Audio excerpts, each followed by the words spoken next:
Hello, hello, hello. I am Rex Red, and today I am back for a kind of short tutorial. It may not even be an hour long.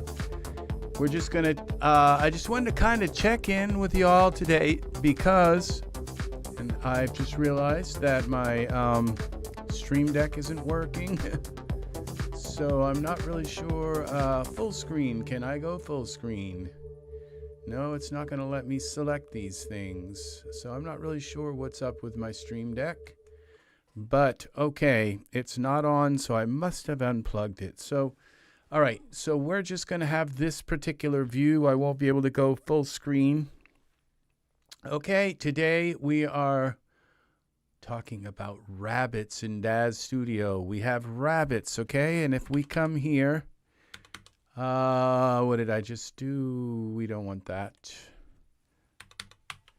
And we're coming here, and as you can see, all the rabbits, it's $69.99 right now. I got it for 40 bucks. And I also want Angus. Yes, it's rabbit time, and I don't mean the rabbit stew kind. So yes, we are back, and we're going to play with some rabbits in Daz Studio, all the rabbits you could ever imagine. And so we got rabbits today. And so this is the product in Daz Studio. It's rabbits, rabbits, rabbits, every kind of rabbit. We got speckled rabbits and Angora rabbits and zebra rabbits and every kind. I'm not really up on my rabbit types, but some of them are very, very cute. So what I did was I created this little backdrop here. And what this is a little plane. A plane in the background. And then it's another plane on the bottom here with like a silver material on it to kind of reflect. So we could bring the rabbits in and kind of take a look at them and see what they look like, okay? To hopefully go very well. So rabbits, here we go. We have a rabbit in here, and so let's, this is our white rabbit. So let's check out some more rabbits, okay? This is like a dwarf, a rabbit dwarf. We'll do the black one. Why, of course, I'm a rabbit too. Just because I'm a dwarf doesn't mean I'm not a rabbit. And as you can see, they're going to come in. Oh, yes, he's a very little dwarf. Because of the way I have this set up, I have to resize them. You wouldn't have to do that. I just really didn't pay attention to scale when I was building my thing here. So this is the dwarf rabbit. Hello. Hi. And we can rotate him around. See what the dwarf... Aw, aren't you precious? So yes, we can rotate the dwarf rabbit around. Look at you. Oh, pretty dwarf rabbit. Let's put a light on you. A spotlight. Okay, so we got to get to look through the spotlight, and we got to zoom out and zoom up. And if we can get a spotlight on you, kind of brighten you up a little bit. Oh, little rabbit. Silly rabbit. Okay, here we go. And we're going to shine that down on you. And I just realized my plane isn't big enough. Let's scale that out some more so it actually goes in underneath that. Well, there we go. All right, and now we have the our spotlight on the rabbit. Okay. And we can zoom this out a little more and then put maybe a little bit of power into it. Okay, where are our parameters for the spotlight? And we'll go with lumens. We'll try 2 here. A little bit more. Let's go 9. And that's not doing anything. Let's go 99. Well, that did something. I think that might be a little too much. So let's go 59. Let's go 39. Now I've got the hiccups. And let's bring the temperature down just a hair. That was a pun. Okay, now we're going to go to... there he is. Now his fur kind of looks weird, but I think when we render him, his fur goes full. So let's see what he looks like with all his fur. And there's probably a way to turn it on. Oh yeah. Hi there. Hello. Oh, isn't he precious? That's a dwarf rabbit. Yeah, and you like my background? This is like a pastel. I went to the whatchamacallit? I went to the AI and I said, I need some a pastel painting of Easter eggs. And that is what it gave me. And I was very pleased with it. Yes, look at him. Yeah, so, okay. So, just so you know, it doesn't show you all the hair. Again, another pun. Unless you, there's probably a way to go into the rabbit here, into the parameters. Maybe it's the parameters.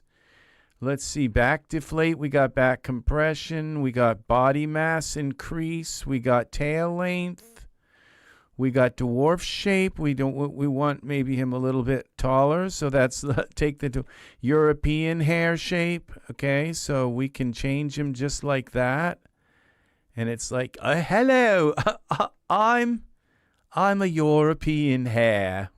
Okay, and we've got jackrabbit shape. So we can just morph him into any shape, but we have to take the dwarf shape off if we're going to change him. Inner ear, ear height position, ears larger, ears smaller, ears tipped to shape, eyes closed, okay? So we can close the eyes or just a little bit and say, you're getting sleepier. You are left eye closed, okay? We can't see that one, okay? We got to go with the right eye closed. Hello. So, yes, that's our rabbit, the dwarf rabbit. Let's pick another one. Okay, so there aren't very many here. So what we have to do is then we can go to collection 1, collection 2, rabbits by AM. Okay, so we go to collection 3. What was that? Did I do just collection 3 figures? Okay. Oh my gosh. Gosh, oh gosh. Let's look at the jackrabbit. Yep, the jackrabbit. Okay, here we go. Jackrabbit, we'll scale him right up. So he's a big jackrabbit. Hello. Hi.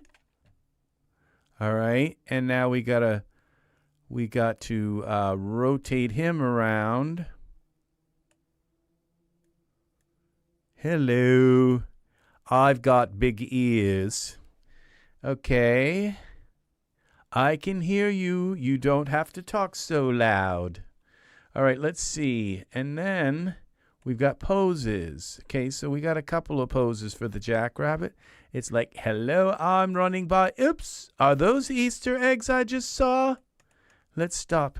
Let's see what the Easter eggs are doing. Oh.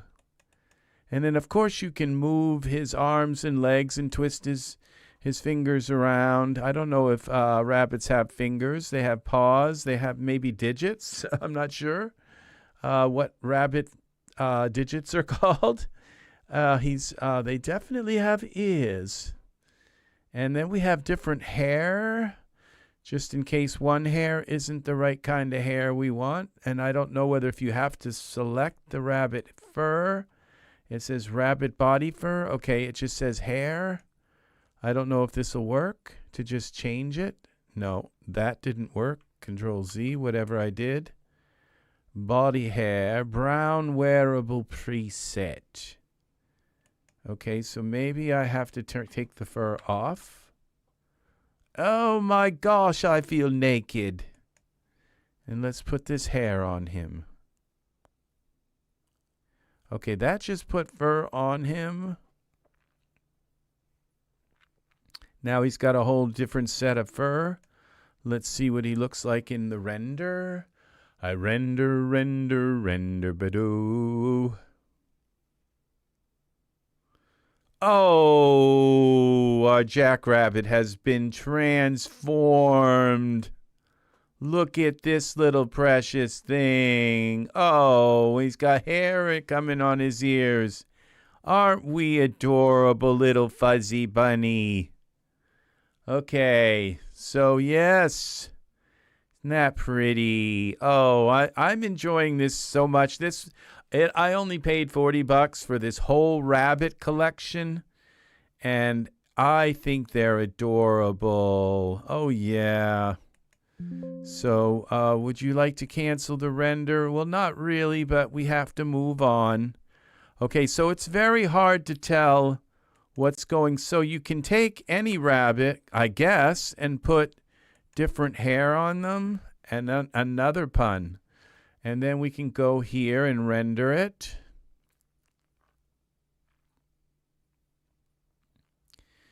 So, oh, he should be have white skin, but oh, isn't he adorable, fluffy bunny? Oh, okay, that's cute. Cancel the render. Yes. Okay, and we can do the dark. Okay, let's see what other colors we have here.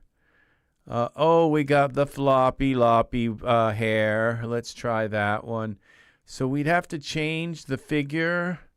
So we'll get rid of the jackrabbit and put the floppy Eeyore kind of rabbit, I think. I don't know if Eeyore was a bunny from Winnie the Pooh. Maybe. Okay, so we have to scale up the bunny. Hopping down the bunny trail, hippity hoppity, Easter's on its way. Why rotate? You know I'm having the most fun here. So I'm having more fun than the rabbits are. Okay, let's see how this renders. It's like that's all, folks. And I can hear carrots crunching. Wherever there are rabbits, there's carrots crunching. That's a lop-eared rabbit.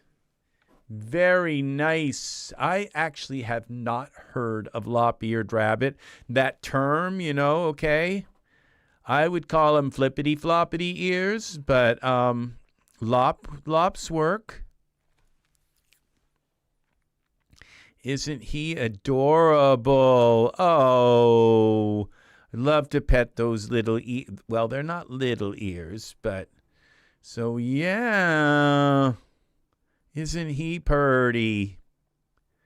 Little purty rabbit. Oh, I like the way the fur kind of sticks up around here. It's just so perfectly done. And you got all these. I wonder how many poses we have. We'll cancel the render and see what happens when we pose them. Because, like, what's going to happen to the ears if we try to make this thing run? It's like, I can't run. My ears get caught in the wind. I can't do it. Because we only have 2 poses here. So how many poses do we have here? No poses. Collection 1, no poses. Rabbits by AM. Here's where the poses are. And we got a few good ones here. Like, what happens when we make floppity? Oh, Oh, his ears stand up. Oh, wow. Isn't that nice? Now he's too big for our little scene here. It's like, hello, Alice. Come this way. Yep. The Mad Hatter is waiting for you. Okay, let's see, Alice. All right, now we make him a little bit tinier, so his ears don't get cut off by the screen. Okay, bring him down a little bit. It's like, we've been expecting you. Okay. I'm the floppy ears, but my ears are not floppy anymore. I'm standing up. Okay, so he's not standing on the floor. We've got to stand him down. We've been expecting you.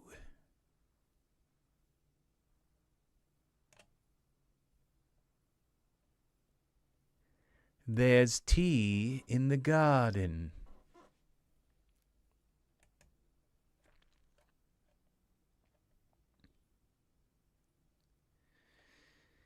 Okay, we've been expecting you. There's tea in the garden waiting, Alice. Okay, we have to save this one. This one is really nice. So we'll let him render a little bit longer until it reticulates. Hello, Alice. We've been expecting you. There's tea in the garden. I'm late for a very important date. No time to say hello, goodbye. I'm late. Okay. Yes. There's tea in the garden. Okay. And crumpets. And a very mad Hatter. Okay. Yes, he's totally flipped his cookies. Rabbits in Daz Studio. We're going to call this one Hello, Alice. What we need is a Mad Hatter background now.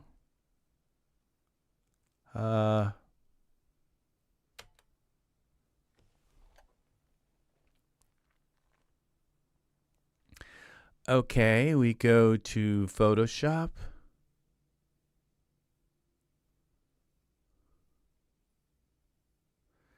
And let's go here and let's go new file 1920 by 1080, and we'll go select all, and then we're going to go generative-fill, fantasy, mushroom, forest. Hello, Alice.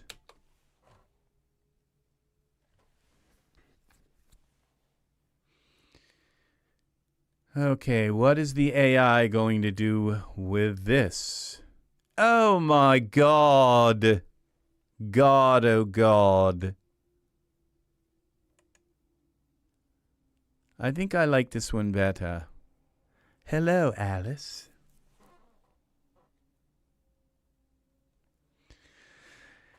Some kind of mushroom, and your mind is, go ask Alice. I think she'll know. All right, let's see. When logic and proportion. Okay, let me. And the white knight is talking backwards, and the red queen's lost her head. All right. Now, is this one better? I think, well, see, this takes the middle up.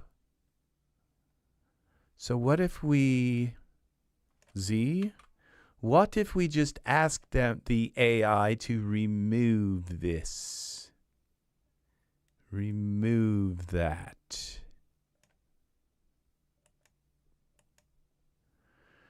Remember what the dormouse said. Feed your head. There's our little welcome, Alice. So we save this, save a copy. On the desktop, we'll call this is going to be a PNG. It's going to be called Welcome, Alice. Okay, on the desktop. Okay. Now we go back to Daz. We take this plane. We go to Surfaces, Plane, here. Browse. Welcome, Alice. Oh, look at this. Welcome, Alice. And now we give this, we put this also in our emission. Where is this? Called Welcome, Alice. We turn this on like that. And then we go like this and give it a little bit of a looms too, maybe. Maybe. And then we put that in the lumens as well. And there we go. Our magical rabbit. And we render. Render. Hello, Alice. Welcome, Alice.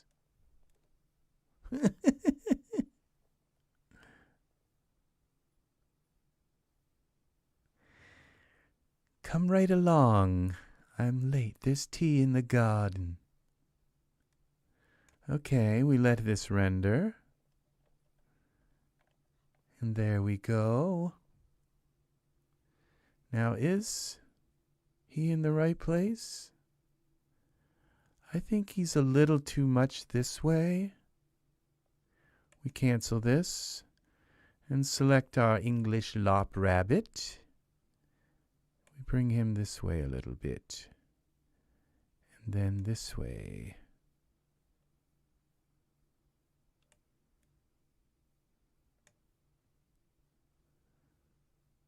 There we go.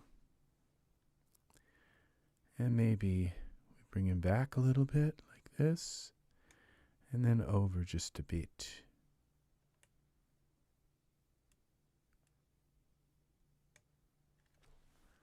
Hello. All right. Save this as Bunny's file save as.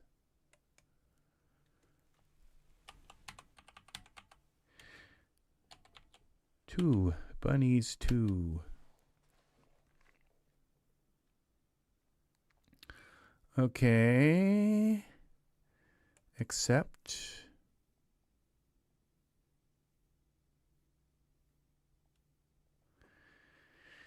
And wait for that to save. Okay. I think the AI did a beautiful job with this sky, with this background.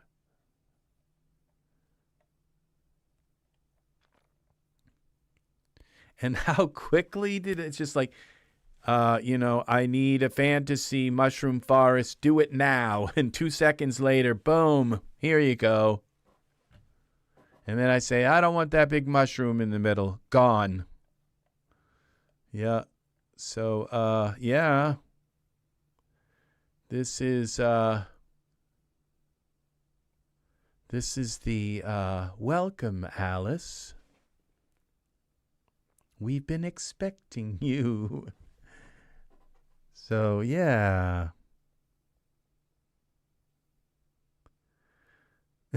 His mouth is so well done. It's just so cute.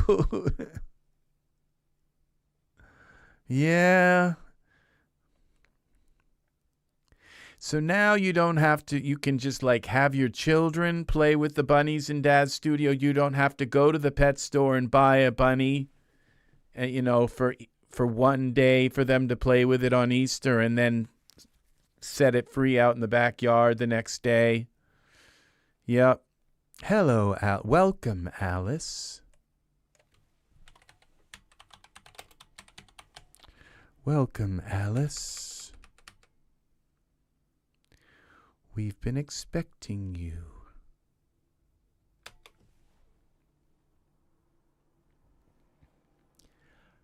This is not AI. Well, the background, welcome, Pat. Welcome, dear friend. This is the background I quickly generated in Photoshop. And I just said a fantasy mushroom forest, and boom. And there was a big mushroom in the middle, and I drew a circle around it, and I just clicked the button, and it got rid of it. This is this rabbit, though, which you can't see all their hair because it's like turned off in iRay, but you have to go and render it to see their hair. The rabbit is part of this new rabbit product in the Daz store. It's normally $99, but I got it for $40. And with it's like $38 because I had a good number of coupons in my vouchers. And so look at this. It's like, welcome, Alice. We've been expecting you. There's tea and crumpets in the garden, and a very mad hatter. Yes. So here we go. So that is our, okay, so we're going to put him, let's do this. Let's go into the Daz Gallery, and let's post an image. Okay, it's called Welcome, Alice.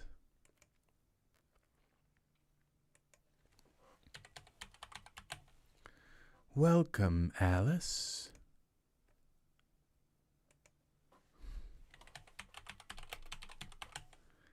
Welcome, Alice.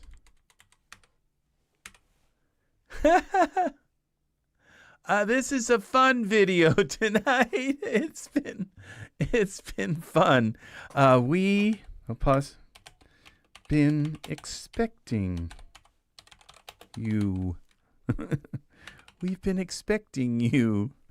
There is tea and it's in the garden and a very mad hatter.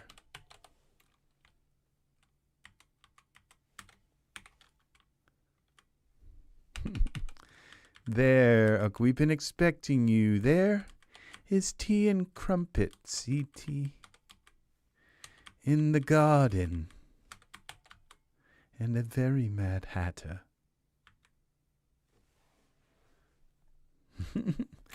And okay, and this is we're gonna say you know, really I shouldn't have to say there are, but this is not traditional. This would be AI elements. Okay, so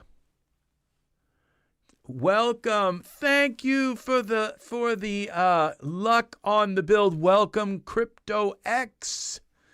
Yeah, we are having, tomorrow is build day. It's tomorrow. So tomorrow, this song is redundant. Okay, and I won't get it out of my head. All right. So we've been expecting you. Welcome, Alice. We've been expecting you.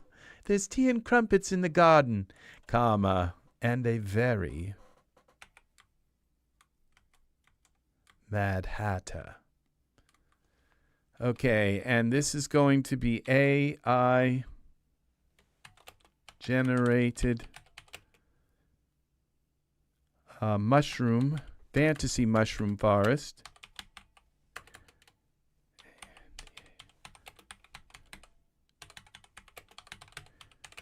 On a plane in the background. Mushroom forest on a plane in the background.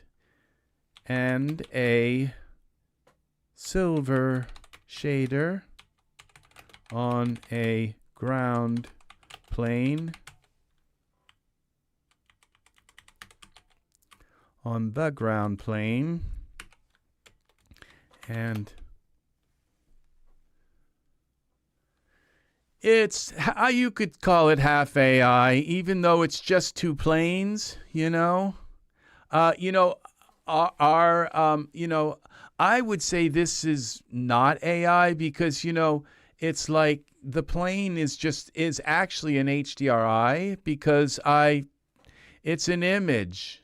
That's what an HDRI is, just an image. Are the HDRIs that we use, were they generated with AI? Who knows? But the thing is, it's an image. Okay, so it happens to have been generated by by AI. So I put it with instead of being traditional. I went AI elements, but I don't really feel comfortable with that. So, but we're gonna call this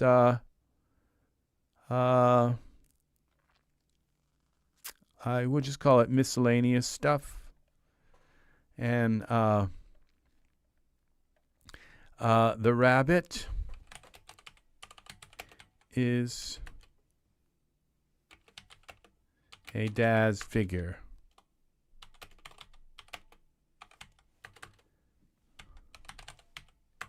Oh, I can't. Okay, is a Daz figure. AI generated fantasy mushroom forest image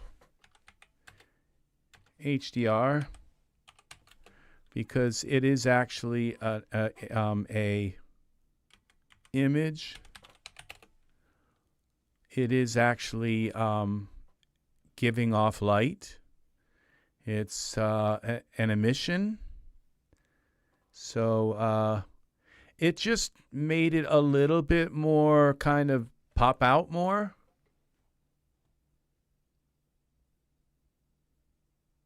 If you indicate it's AI in the description, it will be placed in an AI category in the gallery.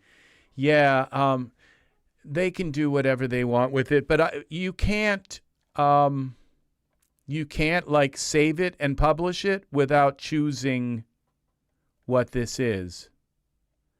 So I don't want to deceive anyone. The background was generated by AI, period. So it has AI elements. So there's no so that's, I think I've covered my bases here. So welcome, Alice.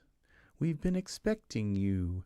There's tea and crumpets in the garden, and a very Mad Hatter is waiting.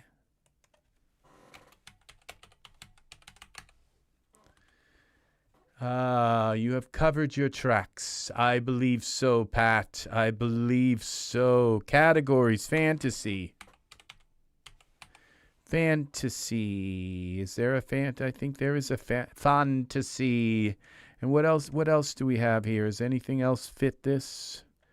We can call it environment, and we could also call it, which it is an environment, and we could also call it nature, animal, and horror. No. I'm sure the hair stuck up on Alice's, the nape of her neck when she saw this. It's like, you think that pill thing was an ordeal. Okay.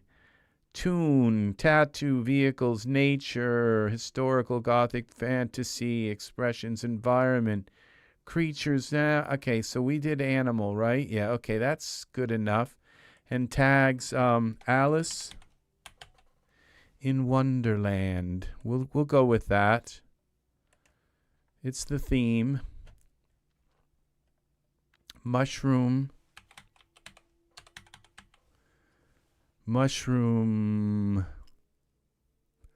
Garden. Mushroom, they don't have forest. Okay, we'll just go with mushroom.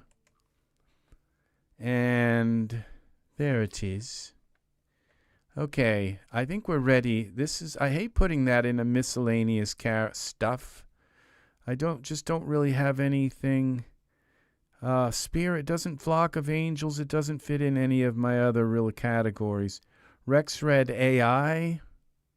No, because I don't want people thinking it's really. We'll just go miscellaneous stuff, and I need to come up with a fantasy what are they called? Album.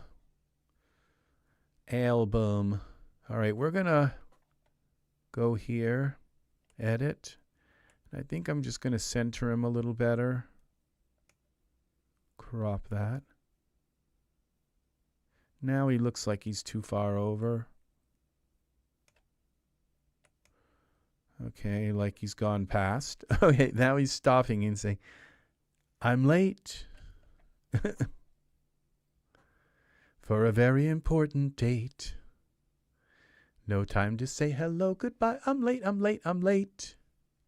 Okay, so we save this and we publish it. Welcome, Alice.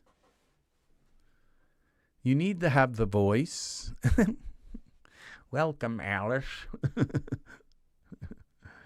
Okay, those are my Love is Love gallery.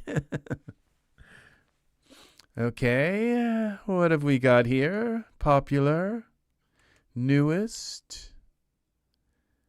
Okay, and there he is, our little rabbit. I would like to put okay, I'm a sentient being. Okay, so we go back. Okay, I don't think we needed to go back. All right, so there. It's like, hello. I've got big ears. And I can hear you talking about me. Okay. Shop. I think he's the cutest bunny picture so far. I've seen them. I've seen them all. And I think he's the cutest one so far. So, but it's got an AI background, and people are just, they don't, you use anything AI, and it's like, okay, he cheated. So, yeah. So that is pretty cool. You have to watch that because they're selling the, the same thing for Genesis 8, and you go to buy them, and you think, oh, you assume it's going to be Genesis 9, these leopard things, and it's actually for Genesis 8. So I bought the ones for Genesis 9. This is cute, these rabbits. All right, so let's check out some more rabbits. Okay, welcome, Alice. Let's see if we can try a different rabbit. We go here, and figures. Where? Okay, that's the rabbits. So yeah, I may not. Okay, so what have we got here? Yeah. Which rabbit? Oh, look at this plush lop. Oh. Let's see what we got. I made my scene a little too big, so I have to kind of scale the rabbits up. I didn't have a rabbit in the scene to kind of gauge how big everything was. So what have we got here? Oh. Let's see now. We're going to rotate him. Y rotate. Little buns. Oh, isn't he cute? Hi, Alice.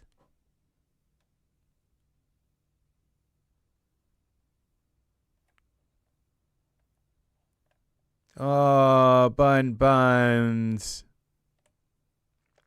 Oh, he's adorable. What a cute little rabbit. Hi. If only they could talk. So isn't this adorable? So it's very nice. These rabbits this is a beautiful set. You can see his ear kind of looks like a stuffed animal rather than fur, but not really. It's fur. That's the way these rabbits are. They are like stuffed animals. Their fur is so soft and fine.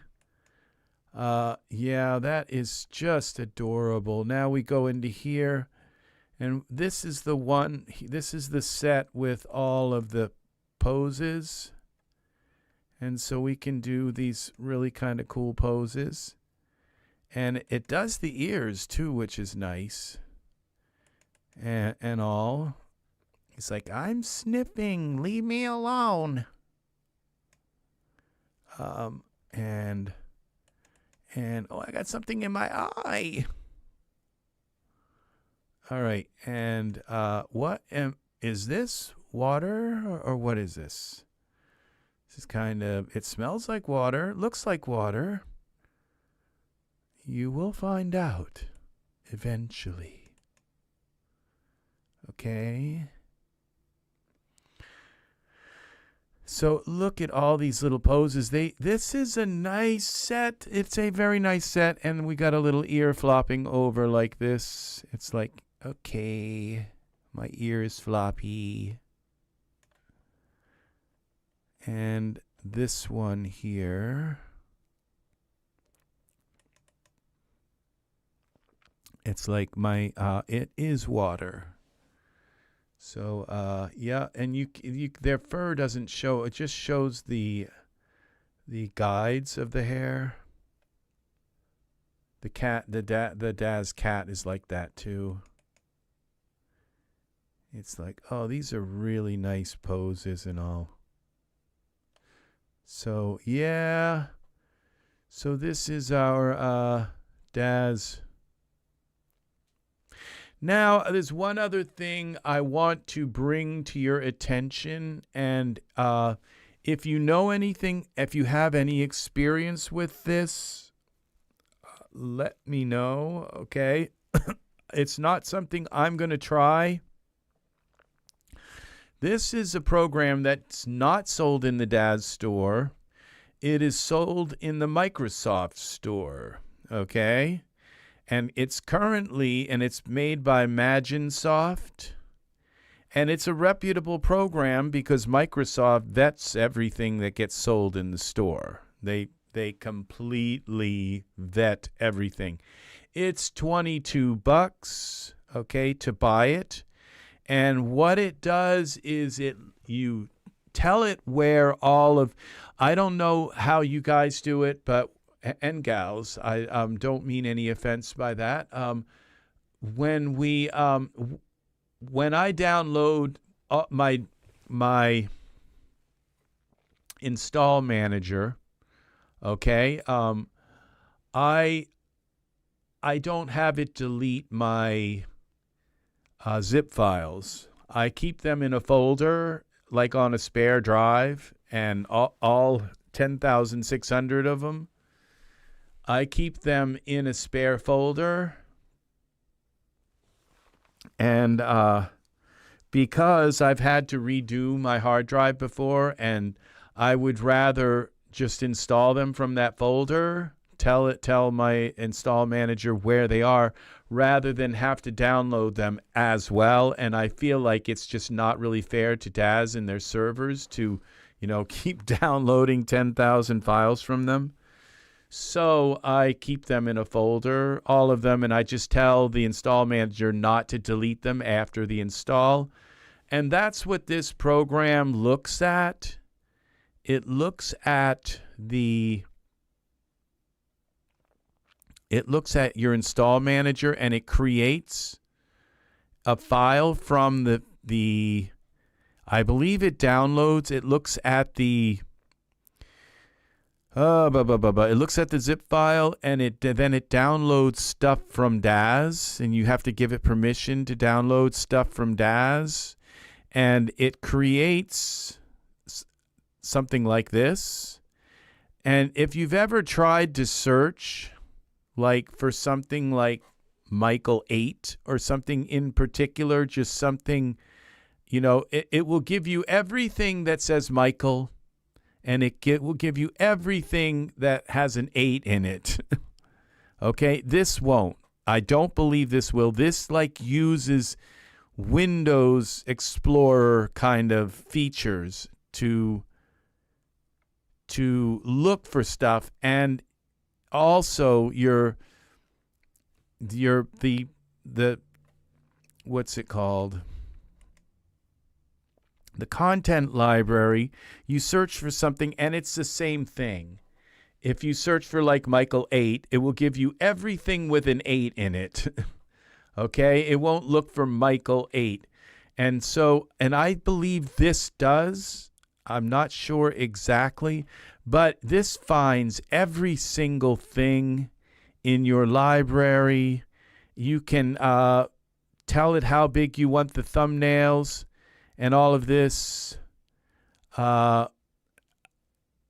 it does and how well it works, and if it will screw up your Daz library, screw up your install manager, screw everything up. I don't know. And I just heard something in my earbuds. And also, there's the issue of what is this program going to do when you tell it to handle? DSX Catalog is a brand new powerful app to put your endless Daz 3D content in here's a visual this catalog that can be explored, printed, and exported. Highly effective to improve your Daz quality of life. App download is available on the Microsoft Store for a no-thinking price. The amount of time that you can save will pay back you in no time, fully guaranteed. In the description there are useful information, but the functioning is straightforward.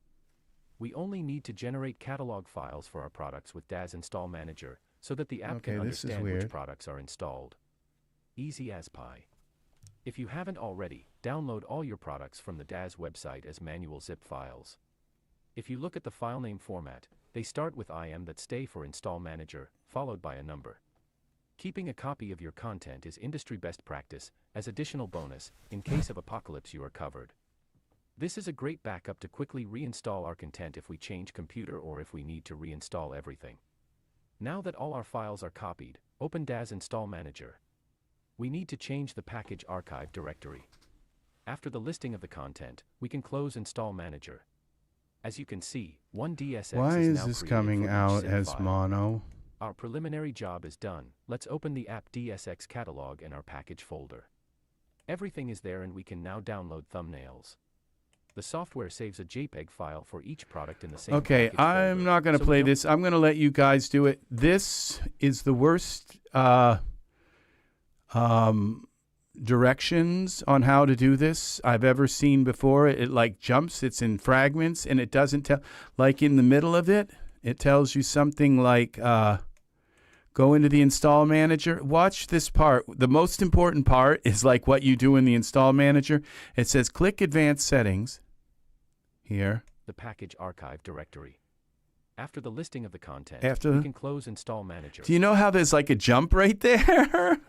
They cut the whole the directions out of it. There's no directions here on how this do it. Now, once it's installed on your computer, there may be a help file or something that gives you more information on this.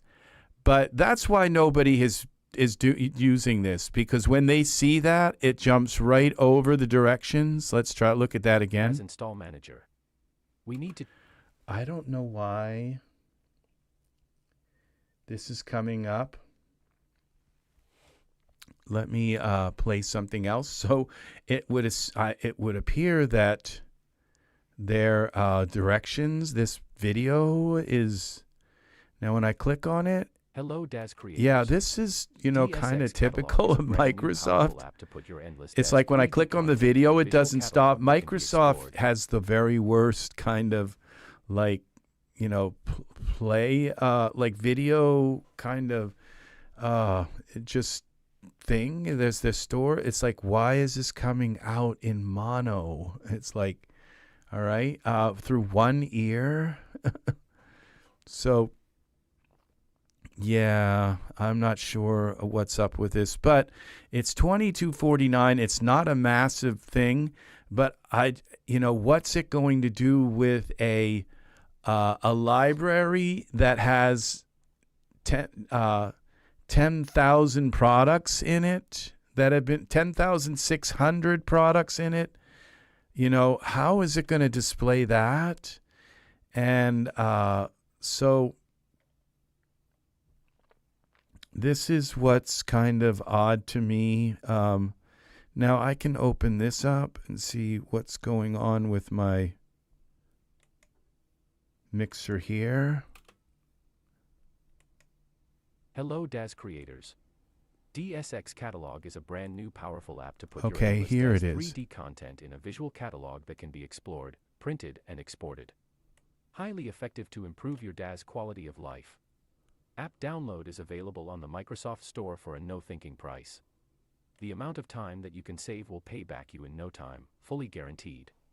In the description there are useful information, but the functioning is straightforward.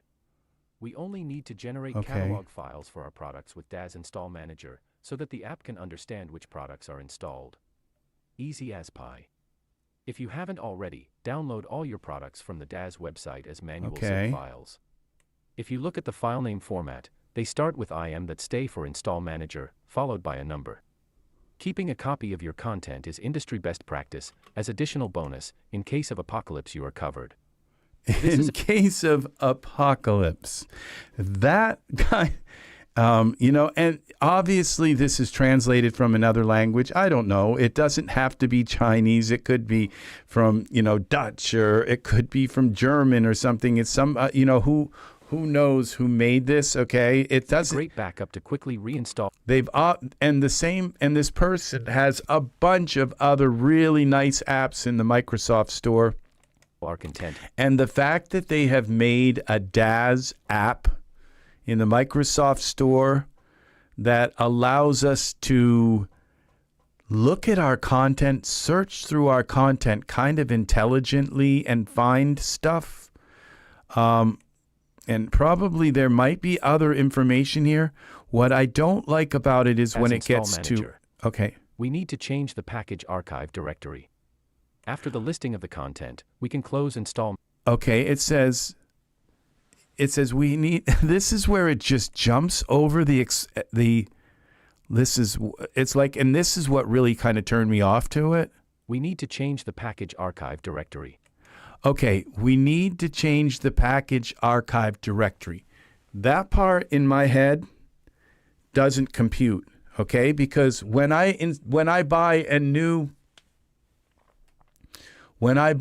package, okay, how is it, why do I need to change it? I want the new zip file that's downloaded from Daz to go with my other package with all my other zips. Why would I want to change that? Okay. All right. That's the first part that really, because I kind of know a lot. It took me like a week of studying all of these thumbnails and maximum connections and all of these different downloads, installation, applications, all of this stuff, and reinstalling my content until everything went into my content library and nothing went into program files Daz and into the into the folders in my, you know, public, you know, local, and all of that kind of folder array, so that it all went into folders on my solid state drive, that I have all of my data. I wanted all my images. I wanted everything there. I didn't want anything on my C drive. Not when there's going to be 10,000 of them. So I had to really kind of study this. So, and it says I have to change my package archive. All right. And so it's like, okay, so the thing is that what I could do is copy that archive, because I have plenty of room I have like an 18 terabyte hard drive. So I could just copy it and make a copy. But every time I download something new, all right, I'm going to have to take and copy it and put it in, you know, that's how that would work. Okay. But this is different. It's like saying, change this. Okay. And it's so incomplete. It's like they chopped out the actual directions out of the middle. So it says, okay, change the...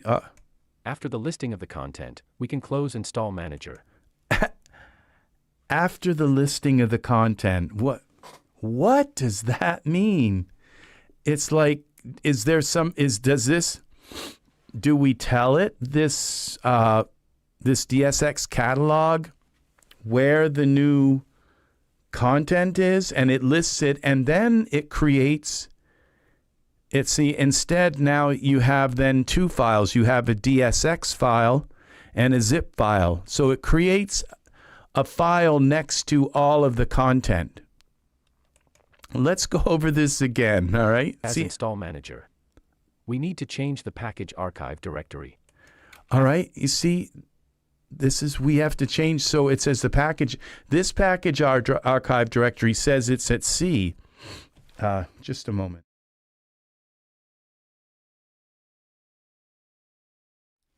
So it says the package archive directory is on the C drive. Mine is on like a D drive or an F drive. I don't know, Z drive. It's like, okay, it's one of my drives. But it's not the C drive, okay? It says we have to change the package archive directory.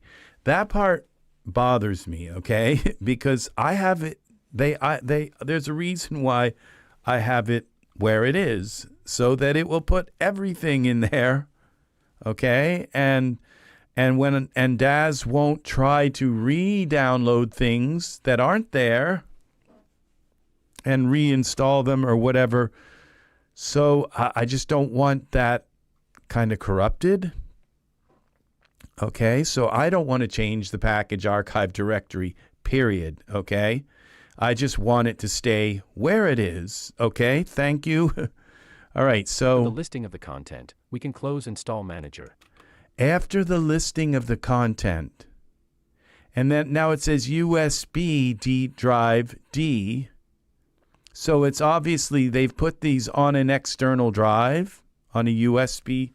Well, mine aren't on an external drive. Mine are on an internal drive, an 18 terabyte, 18, I said, yes, terabyte internal drive, okay? So, as you can see, one DSX is now created for each zip file. Okay, so, you know, I don't mind if it just said, open up the DSX catalog catalog, okay? Open up the DSX catalog app and tell it where your zip files are, and it will create a DSX for every zip file there. Well, that's fine, but changing the location of that in my that is out of left field. That is goo goo gaga land, okay? So that's what I'm saying here. So Our preliminary job is done. Let's open the app DSX Catalog in our package folder. Everything is there and we can now download thumbnails. The software saves a JPEG file for each product in the same package folder, so we don't have to download it again. Let's have a quick tour of the app now. We can easily browse our products and change the image size with the slider on the bottom right. On the left we have the total number of products listed. Let's 99. See, that's what... Only products contain... That's what... He's only got 99 products. Well, multiply that times 10,600. And what do you get? So there again... and you can't... The word will be listed now. Also... We can sort the list in different ways. You can't have... Like with this program, that's one thing I kind of know is that you can't have your zip files broken up into different folders and say, well, this is all of my zip files that are clothing, and this is all my zip files that are figures, and these are all my zip files. You can't, they all have to be in one folder for this program because apparently it won't work with multiple folders. So if there weren't all these question marks, and I'm sure that the artist who made these, you can go and look them up online, look up this DSX catalog tutorial. If you find out more information about this, because $22 is not that much for a Windows Explorer that you can open up, something that works and uses actually the Windows Explorer. Now, and also, is it using the Windows Explorer, or is it using some kind of like C++ search, array or something that isn't using, like, can you put certain search things in quotations and have it search only for that, like Daz dog or something, And then, it's like, what happens when you find it? Okay. Can you double click on it and have it put it into Daz Studio? Probably not. But there's another question, but there's maybe a good reason for having this product. And that is that you own a ton of things. Good evening, Ed. Good evening. We've had fun with rabbits tonight. And tonight now, the last part of this tutorial, we are talking about this DSX catalog.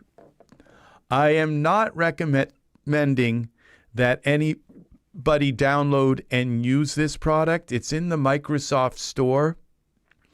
But I am, and only unless you have researched it, studied it, and possibly even talked with the creator, I don't think they've sold very many of these, like only maybe a handful.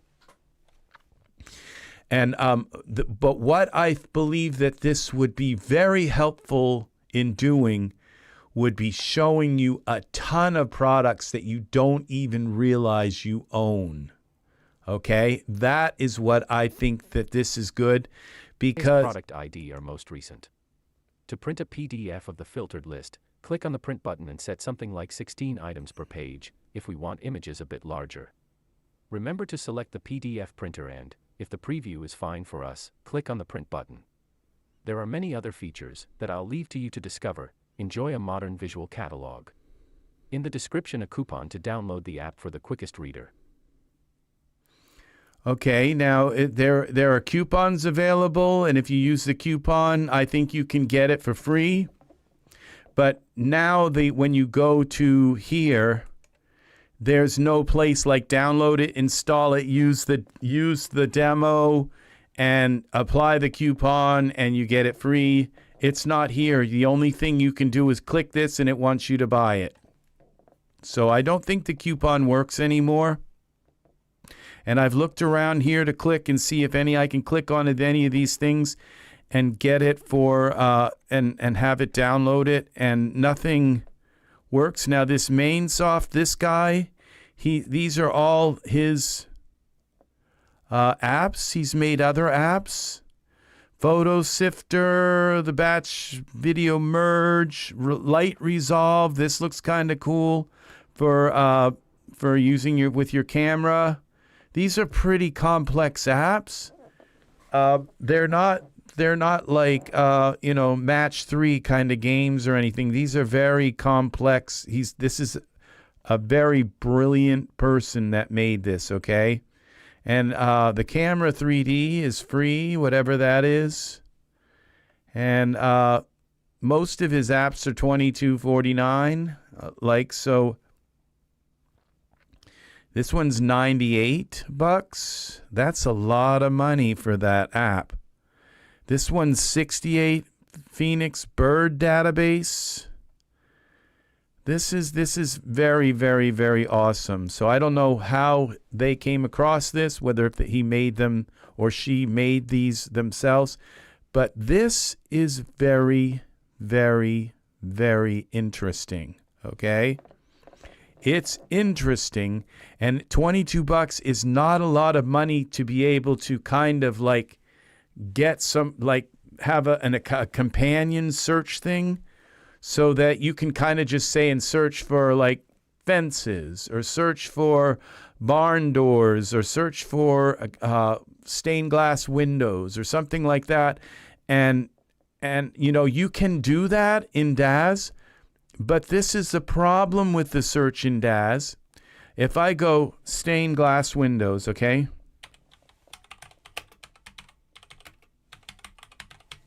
Okay? It's not going to find everything that says stained glass windows. It's going to find everything that says stained. It's going to find everything that says glass.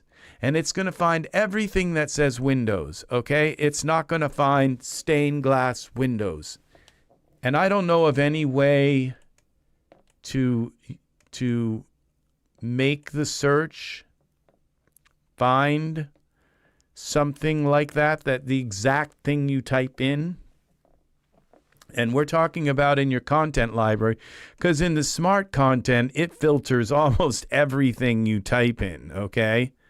And the same thing if you search in your smart content, if you type in white rabbit, it's going to find everything that's got the word white in it, and it's going to find everything with the word rabbit in it.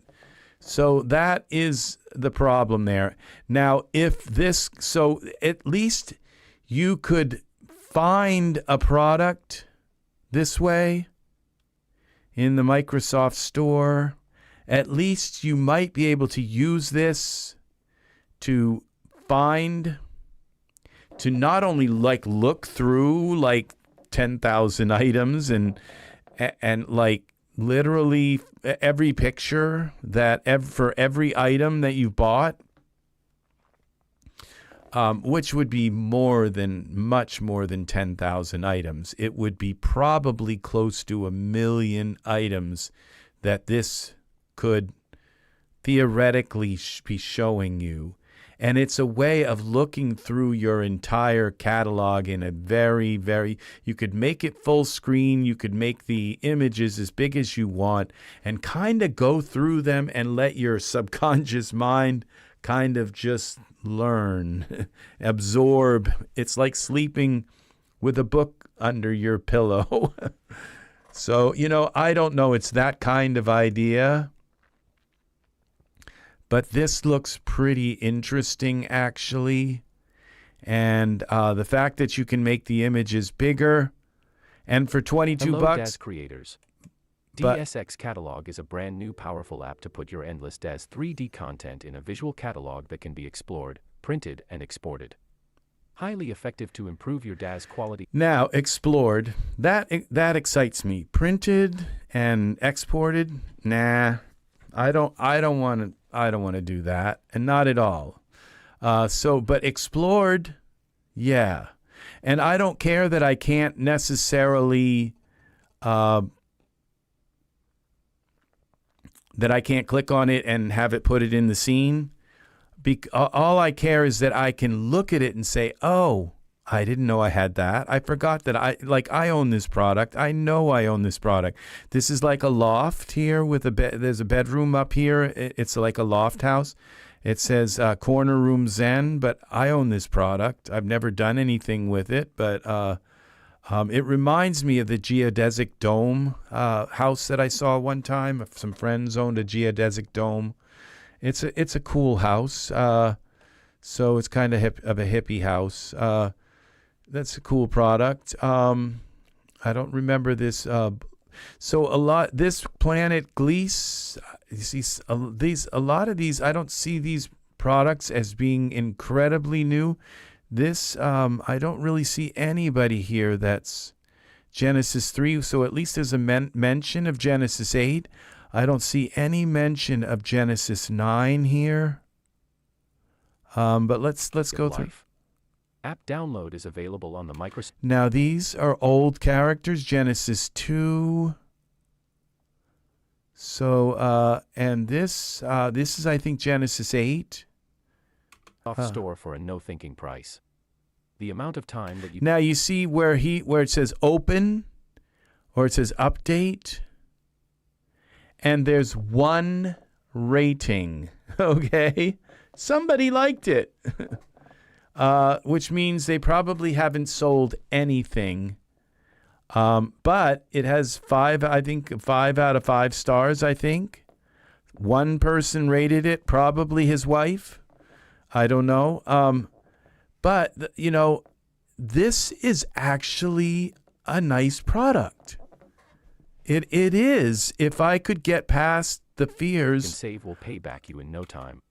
If I could get past the fears of it messing up my library, okay? So automatic thumbnails download from the cloud, so it downloads all the thumbnails for every product.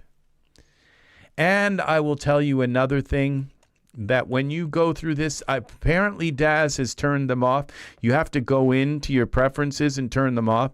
But all of these thumbnails are, when you go to look at them, they are like cataloged or something. Oh, I've been sitting too long. They're like, there is metadata that has to like compare itself with the cloud, with Daz every time you look through them.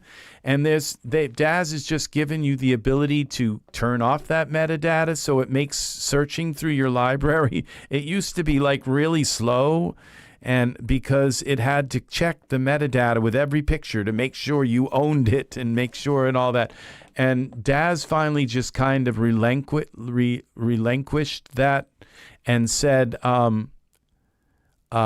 we don't have to check the metadata. We'll allow you to turn that off and I think they felt sorry for me because I was trying to like go through the library and it was so slow.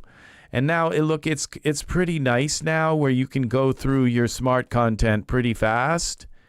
And it's pretty nice now. It doesn't have that constant hitch of going through 10,000 products. And I mean, this is like really fast. I can just kind of go down through and go down to the bottom, and that's all 10,000 products right there in the smart content. Okay, so now, what about the metadata? If this product here, it's not here, and no, you can't find this in the Daz store. So the only place you can get this is the Microsoft Store on your Windows PC. It probably won't work on it would work on a laptop. It might work on a Surface device, but it won't work on like an Android, or it won't work on a tablet like maybe a Mac. Okay, I'm not sure how well Daz Studio works on a Mac.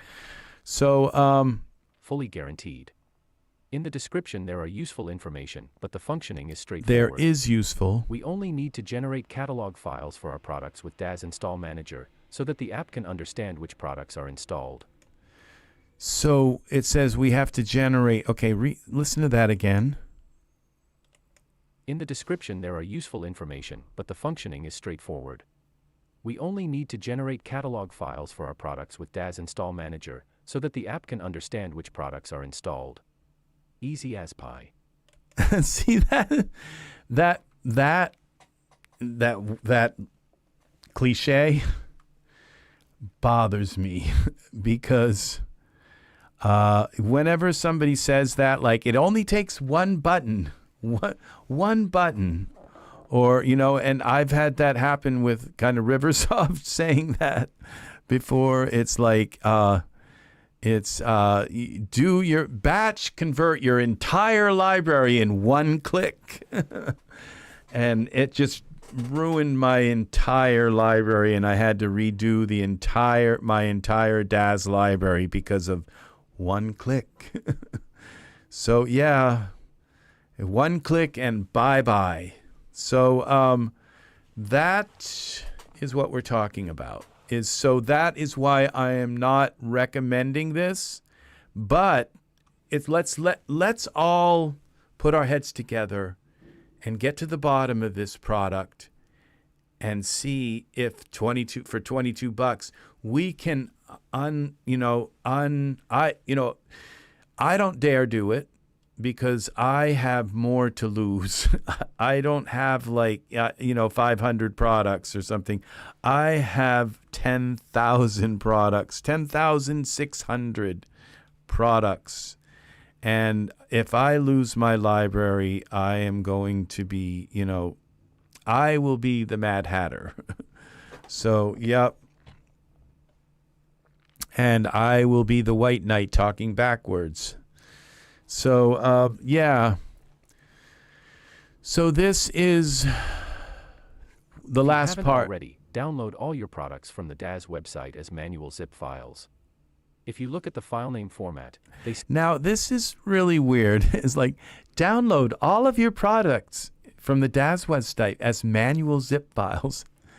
It's like, really? Have you thought about that statement before yet? There are 10,000 of them. 10,600.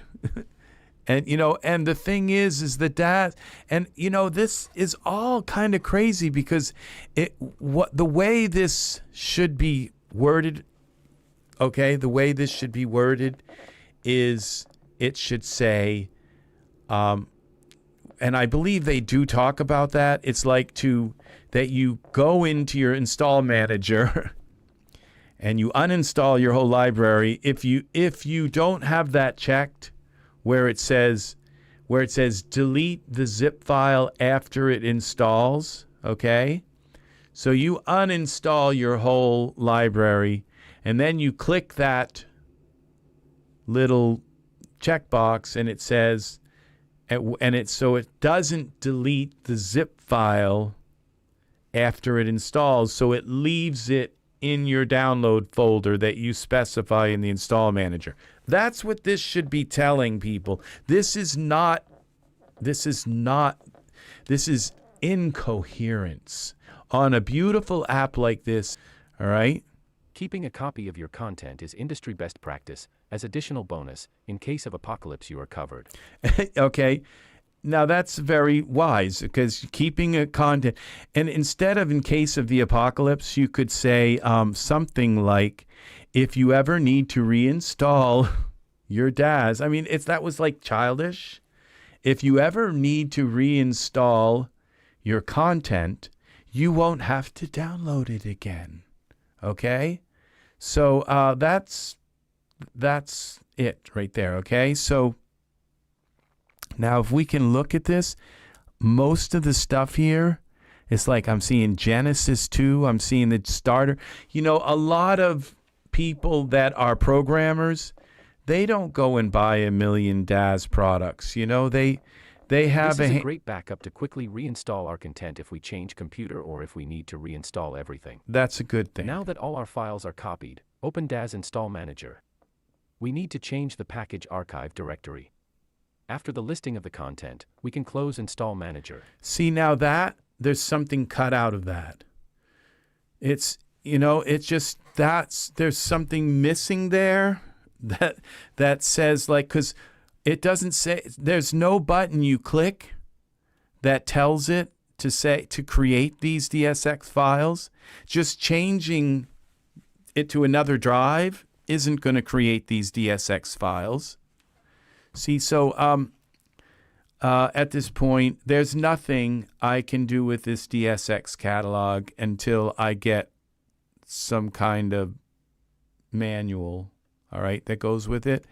Now, description, there's a description. It says show more. It says, okay, so first times, download your Daz account, all your products library from the manual install. Files are in the format. Okay, so I have that. I have all of my, this is, see, I didn't see this, okay? So I have all of my zip files in a folder, okay?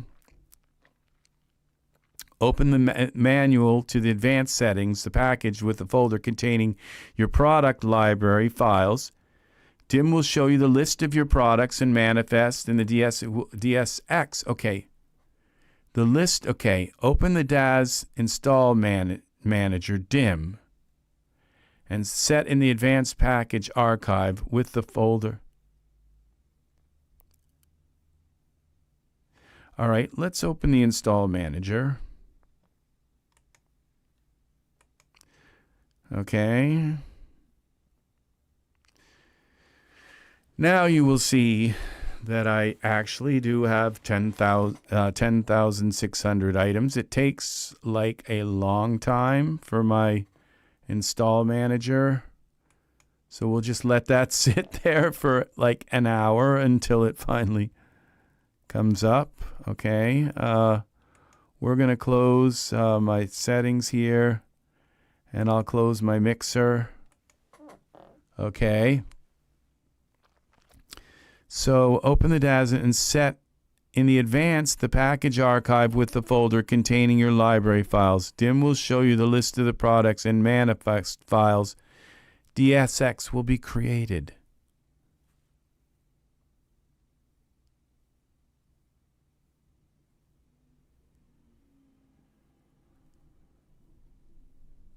Oh, set in the advanced settings the package archive with the folder containing your product library files. All right, well, I think I can kind of understand that. It's the install manager that creates the DSX files. Okay? Open this app and click Open, picking the package archive folder. Click Download Meta to download from the cloud images and meta for each product. Thumbnails, images will be placed in the package. Okay, that's simple enough. A single entry is shown for multi-products to avoid duplicated thumbnails. Okay, so it's only showing you... Okay, it's not showing you individual items, which kind of defeats the purpose of this, because maybe not, because there are a lot of products that I don't even know I own, and even if I could just see the thumbnail for the product, that would be kind of nice in a list, in a master list. I have no designs on printing this out, none. My eyesight is so bad I can see perfectly on a computer screen, but I can't read anything on a piece of paper. My eyes just don't focus on it. Okay, so let's see if this is ready yet. Okay. Wildflowers, we got a product update. Okay, something was wrong with that. Download. It's like, oh, Martin forgot to put the flowers in. Okay, all right, so it's actually, I have 11,220 products. So it's not 10,600, it's 11,220. So we're working on 20,000 here. So, okay. So now it says open this up, which would be advanced settings. Okay, and it said what? Downloads, okay. Package archive, is the H, Daz downloads. It's already there. So then let's go to my H folder, which is H, 8 terabyte. And this is Daz downloads. Okay, so it's already done this. So these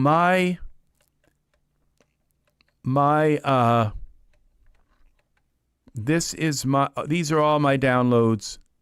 So all I would have to do is install this program, which is $22. I'm probably going to do this.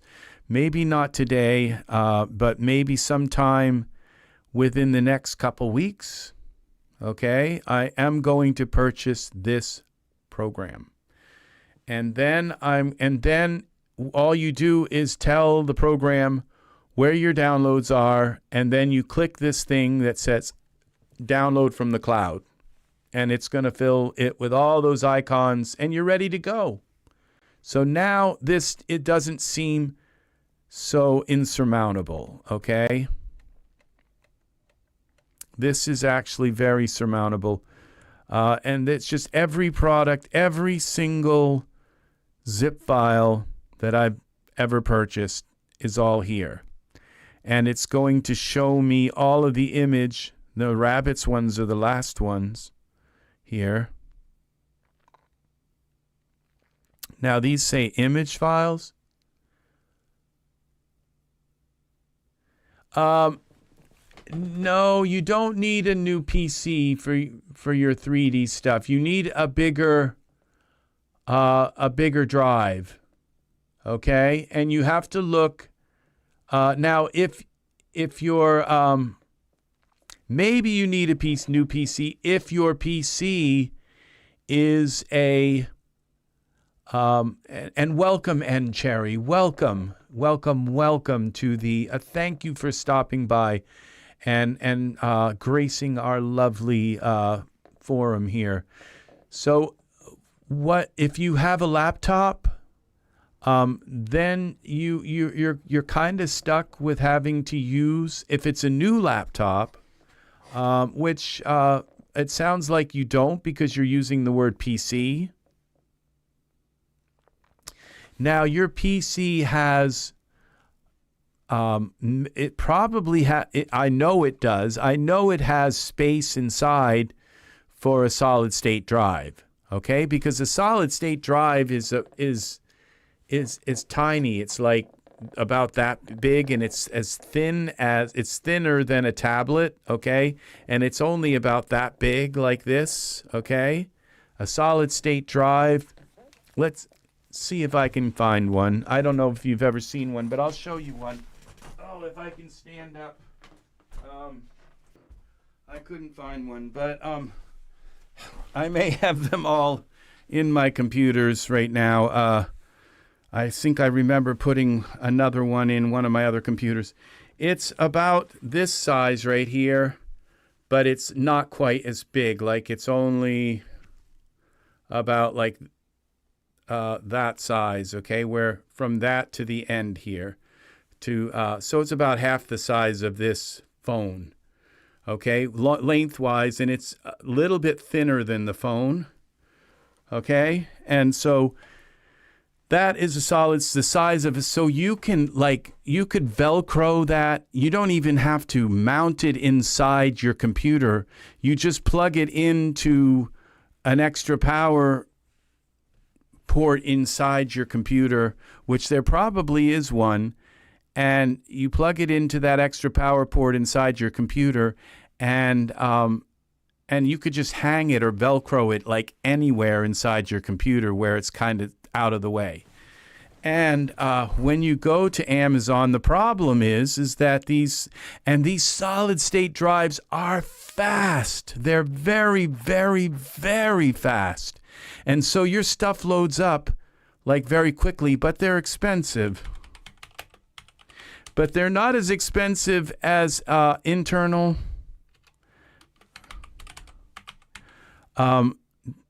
drive. They're not as expensive as, see, this is one right here. This is $55 for 1 terabyte. Now, I don't know how much. Let me put my earbuds back in.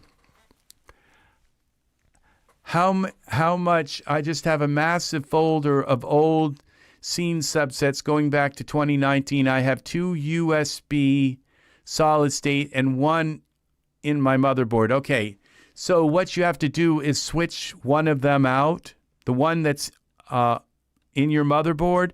Now, if that's the one that your C drive is on, okay, the one that's in your motherboard, okay, then what you have to do is you have to clone that to a new hard drive, to cloning software. And you have to clone your C drive so you don't lose all your stuff and have to reinstall all your programs. And it works. Cloning your... So what you would do is unplug maybe one of your external solid-state drives, and then you come in here, is on the C drive, and it eats up space all the time. So what you would do, okay, is you take that internal C drive and you clone that C drive to the biggest solid state drive you can get, okay, that you can afford. And I would say that a 4 terabyte solid state drive, I think they're about like $500, okay? But that's what I have, and I have 11,000 now, 11,000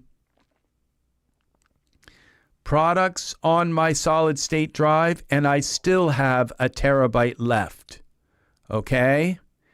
So that is enough. Now, what you could do is kind of waste money and buy a 2 terabyte drive until you fill that up, and then you have to take that out and kind of throw it in a drawer and replace it with a 4 terabyte solid state drive. So, and of course, that's the way I did it. So I had a 2 terabyte drive and it got filled up. And so I had to take that out. I had to clone my hard drive I had to take that out and replace it and put all my Daz stuff. Now, you don't put your downloads on there, okay? You don't put all your zip files. You put them on like a regular spinning drive, okay? And, and you get like an 18 terabyte spin drive that you can put all the other junk that you don't need fast. You want your Daz stuff to load fast. Okay, and that's why you put it on a solid state. And it's even better if you have space, if you have a place in your computer for an M.2 drive. Are you aware of what an M.2 drive is? Okay, for a terabyte M.2 drive. See, look, this right here, this is an M.2 drive. It's 3,000 megabits per second. That is very fast. This is 4 terabytes. I believe I paid over $400 for my 4 terabyte. Okay, well, what you want to do is look up your computer. If it's something that you bought already made, like with me when I do mine, because I built mine, so I have to look up my motherboard, and I look it up on Amazon because that's where I bought it. So I just go into my order history and I type in motherboard, and there's my motherboard in the order history, and then I can look at, and sometimes all the specifications aren't there on the Amazon page, so I have to go into Google and type in it, and I'll type in the model number for the motherboard, and then I'll type in specs, and Google will give me all of the specs for the motherboard. And what you have to do is find out if you have a spare M.2 slot, and that's like this, and it's there, and you slot that into your motherboard. Usually motherboards have like at least 2 of these slots, and your and these are faster than a solid state drive, I believe, because these are plugged into like the PCI Express lanes that go right to the chip. Okay. So buying one of these and plugging it into your motherboard can slow down your graphics card. Okay. So you have to be careful, because sometimes it steals by plugging like one of these in. Usually if you have two of them plugged in, and it's not usually, it's just sometimes if you have two of them plugged in, it will borrow some of the PCI Express lanes from your graphics card, and that can slow it down. So, but usually if you have these on your motherboard and you're not using one of them, the chances are you can plug one of them in without slowing down your graphics card. Okay. So if you try to put two of them in, and you have to have 4 terabytes, okay? Because 4 terabytes will give you probably about maybe 4 or 5 years of satiating your addiction with the Daz store, okay? And it'll bring you up to, at least 10. You'll have like a terabyte left even when you hit 10,000 items, okay? So 4 terabyte is enough for a good long time. And I know that's not very specific. That's like horseshoes and hand grenades kind of talk. But it's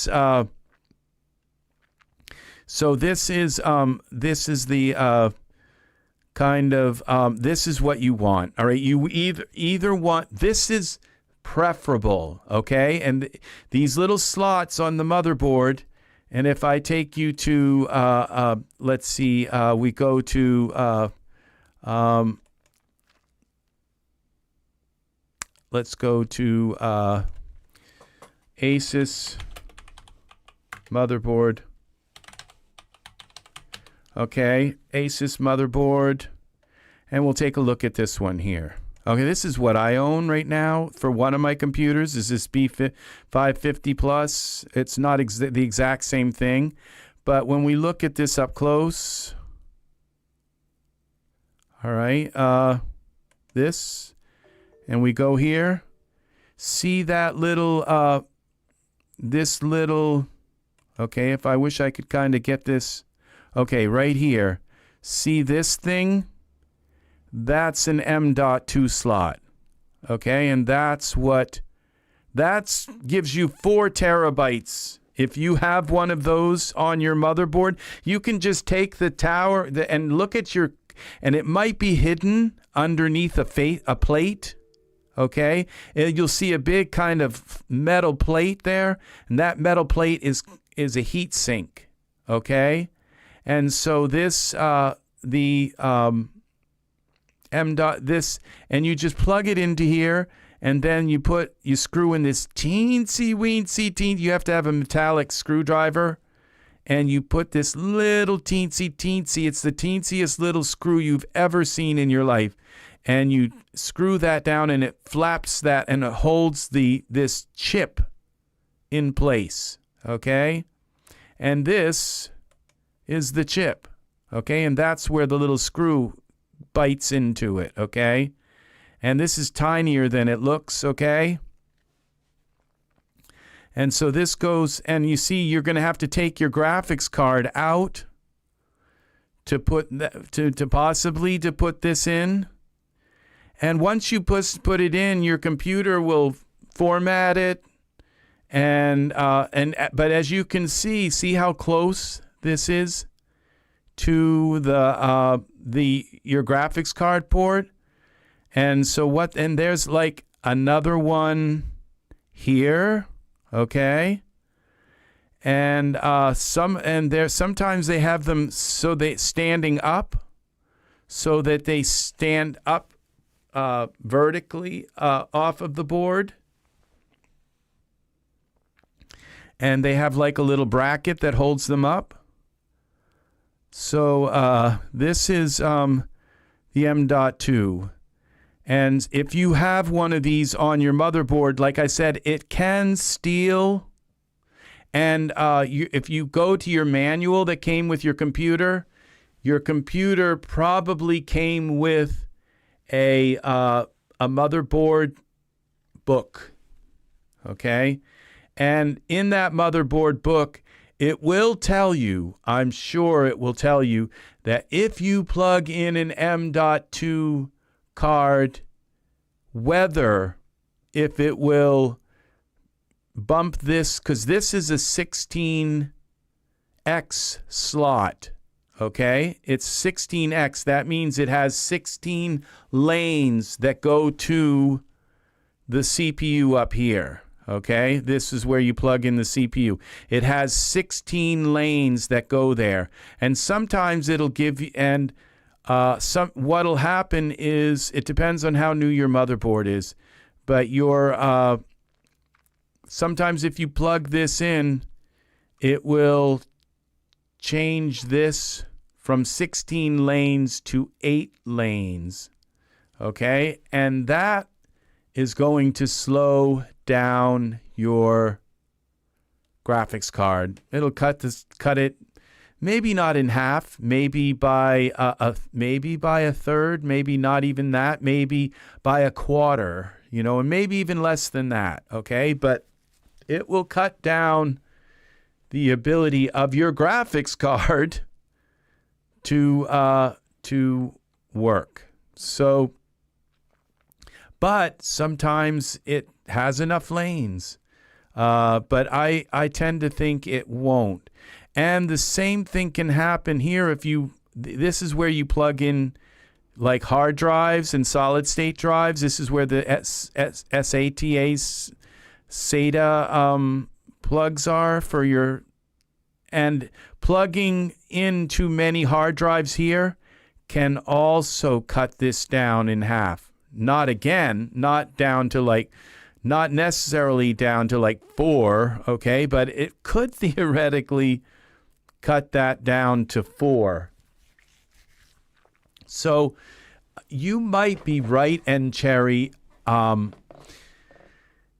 that, you know, you might need another motherboard and chip, okay? And that's what the last video, I would assume you saw that video, and that is why your mind is mulling over this idea, because and I will tell you what you need to know that will tell you if you need a new motherboard and chip, okay? And that is, you have to look up your motherboard, okay? You have to find the manual for the motherboard, this motherboard that's in your computer, okay? And it probably came with your computer. It's a little book. It's like probably about like that tall, and it's got probably about 10 pages in it, all right? And a few of them might be in a different language. It could have like 20 pages and could be in 3 languages, but okay. All right, let me look that up, okay? Let's see, MSI, I will tell you right now if you need a new motherboard, okay? So this is an MSI N chip. MSI is not a bad brand. Okay, Z270.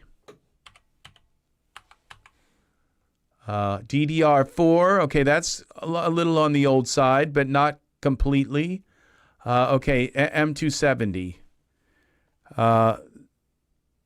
That's not a Z270. Oh yeah, Z270. Okay, here it is.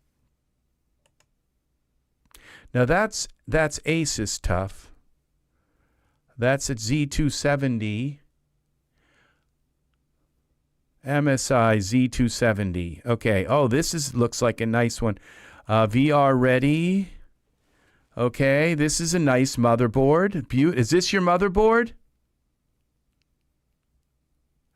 Okay, I'm seeing at least two.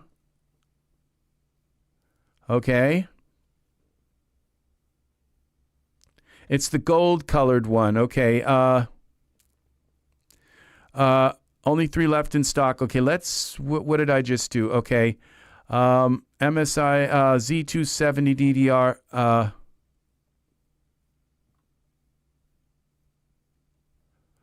Okay.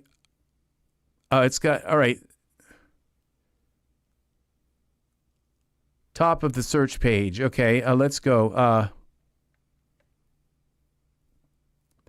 Oh, this says MSI. Okay, all right. Okay, there it is.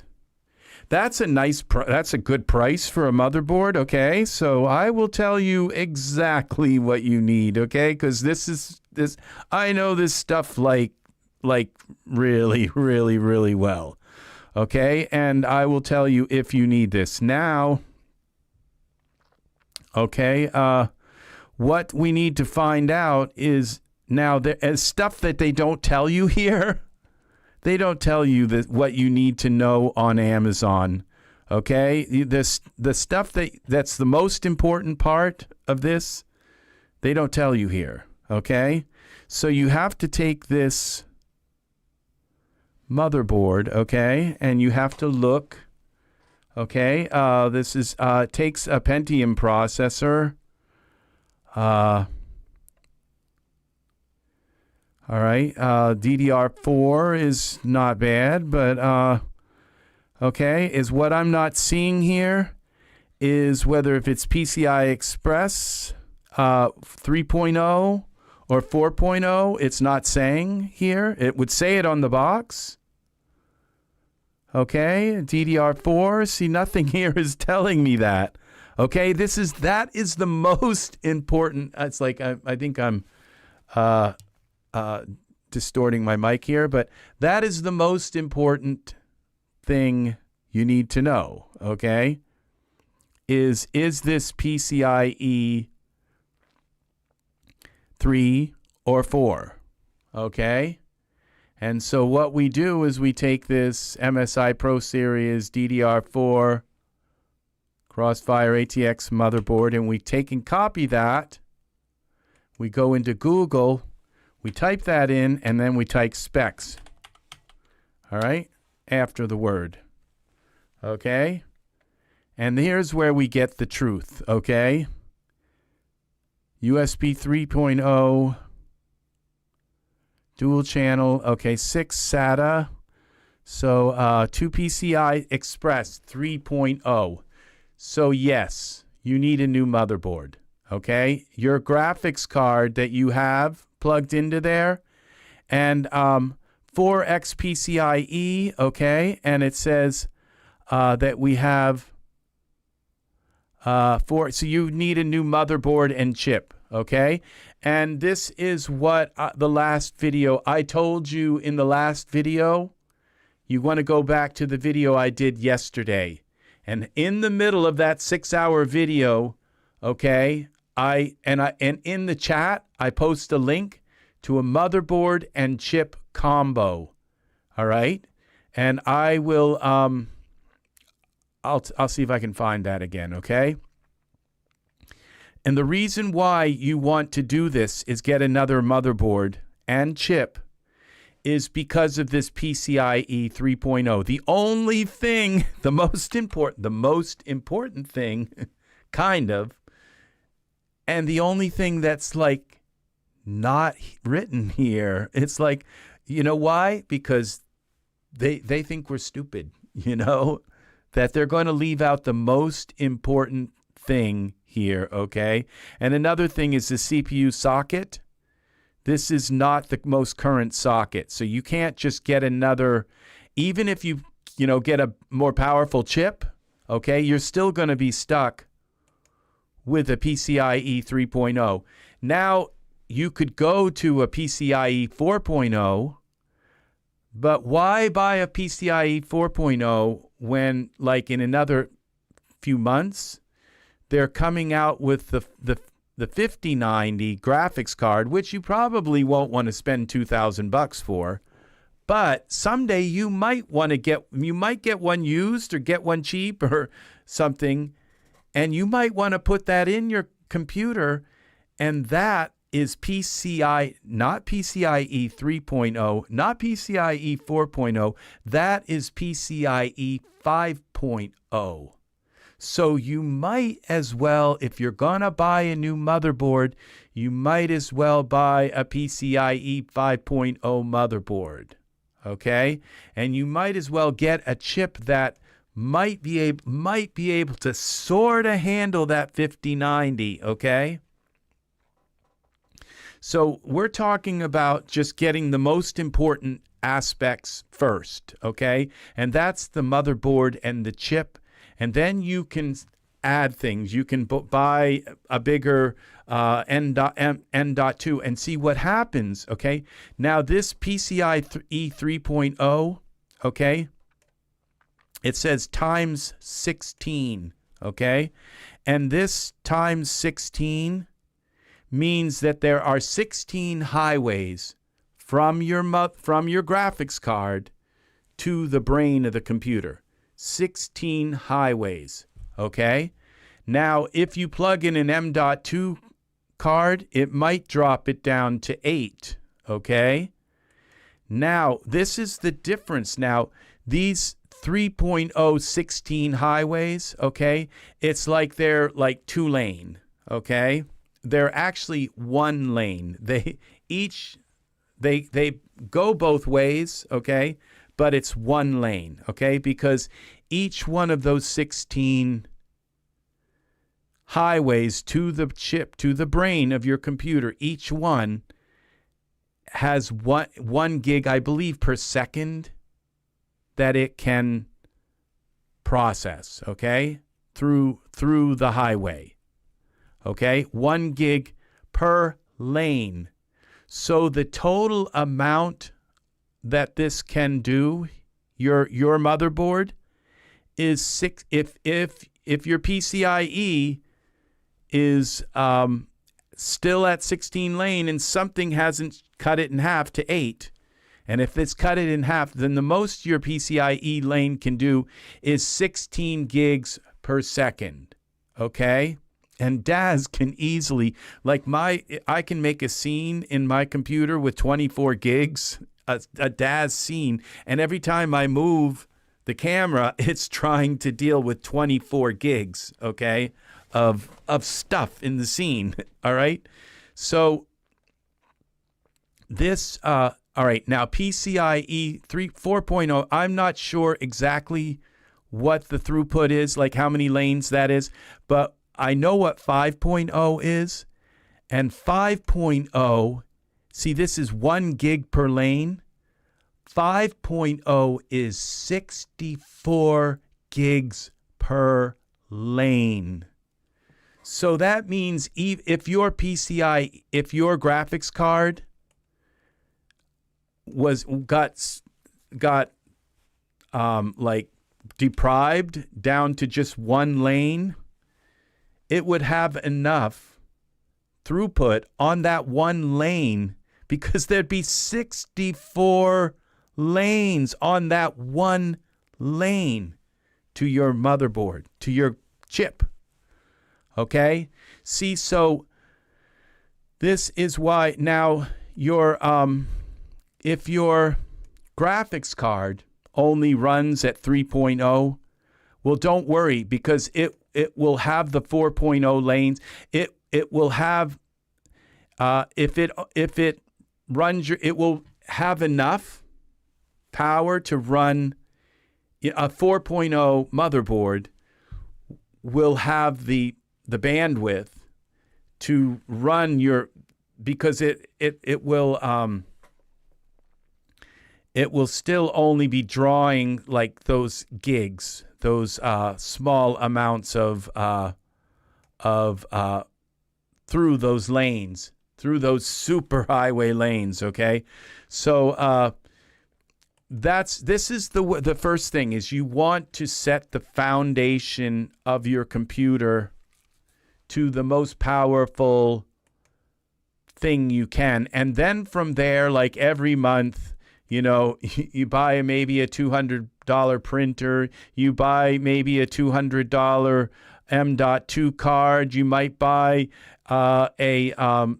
another stick of RAM the next month, you buy, you might add another M.2 because you have all these lanes now okay, on this board that you'll never run out. So this is how you do this, okay? But the main thing now, this, I don't know if you saw this last time, but let's go with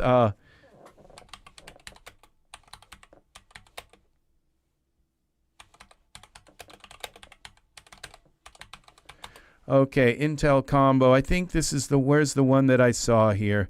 This is the 469. It was 600 and something.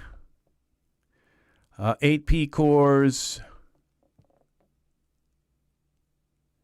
Yeah, so this is, yeah, I recommend getting a new chip and motherboard. You can plug your existing graphics card into the new motherboard and chip, okay? And you have to, in order to do it, you're going to have to do watch all kinds of YouTube videos on how to replace a motherboard.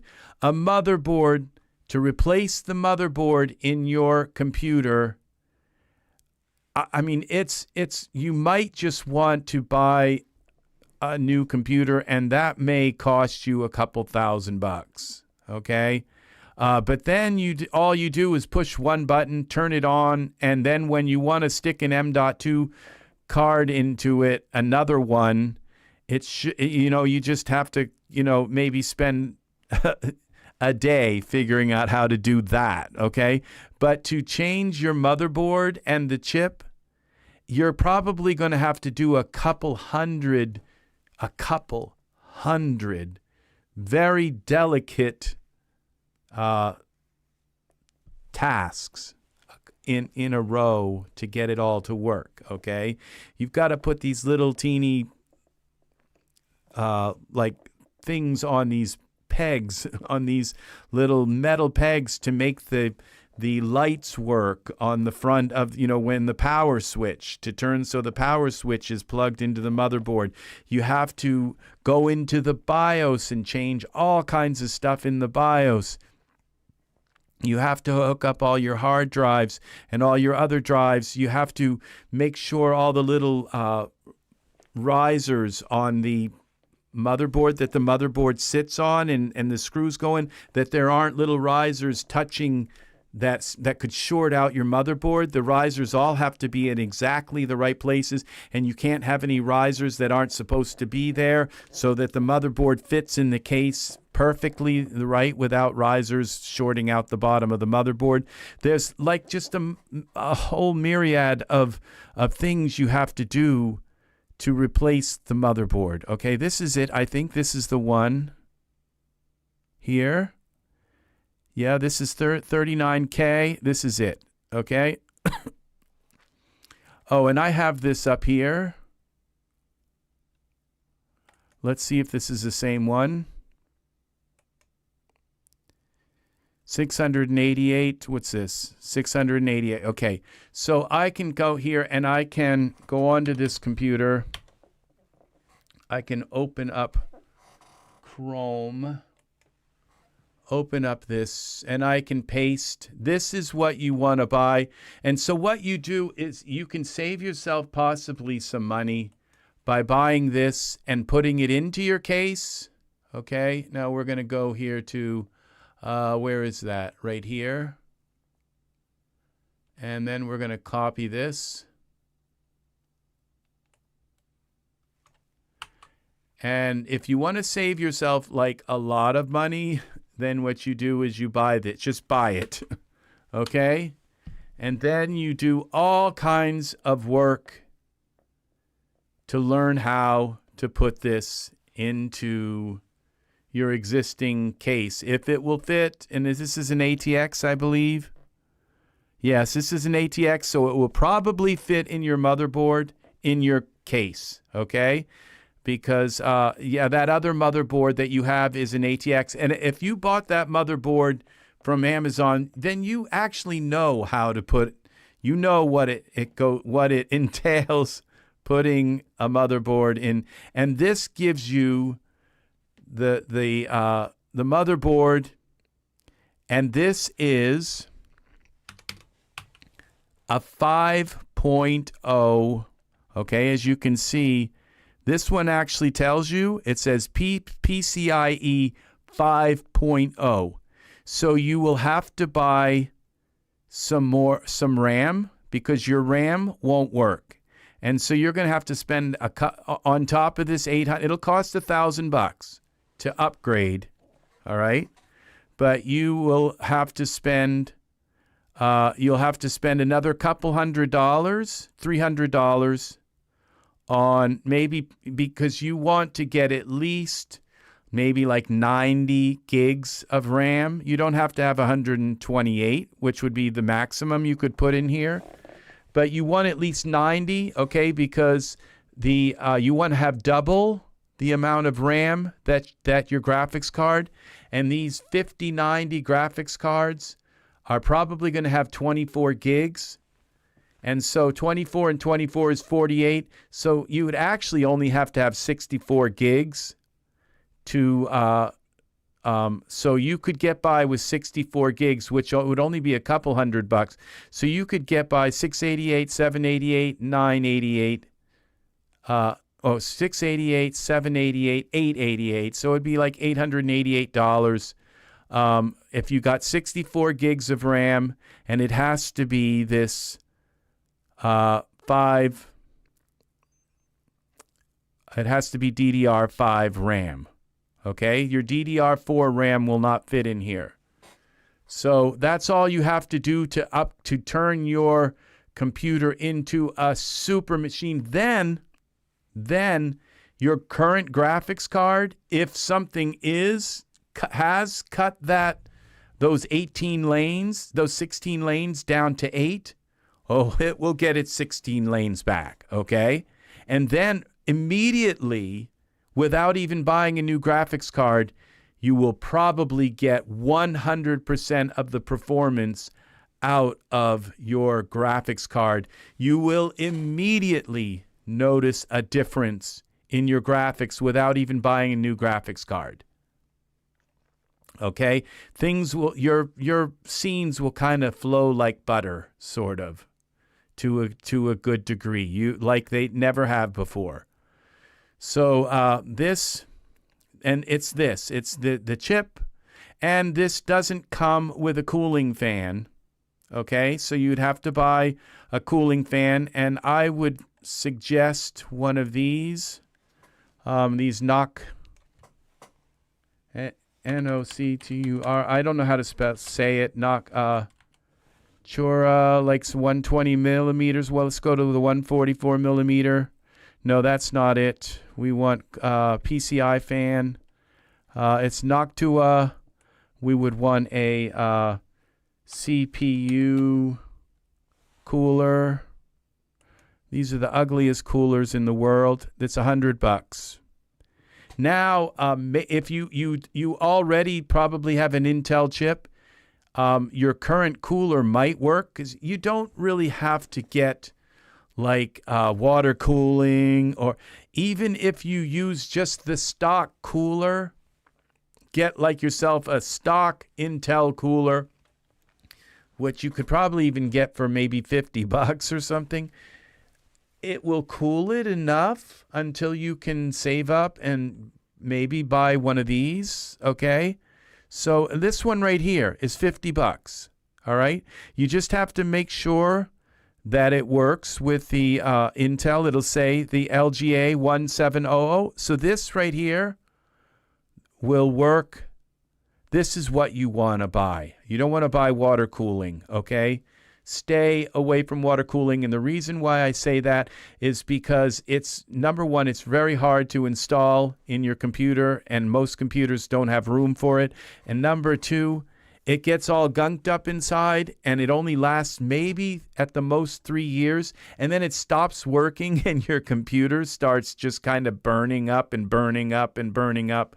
Yeah, this will last like forever, okay? And it will cool it almost as well as a water cooler.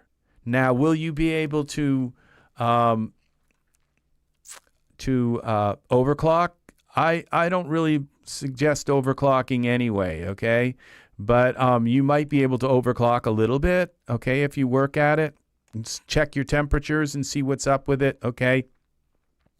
But this is what you want, this one of these Noctura coolers, okay?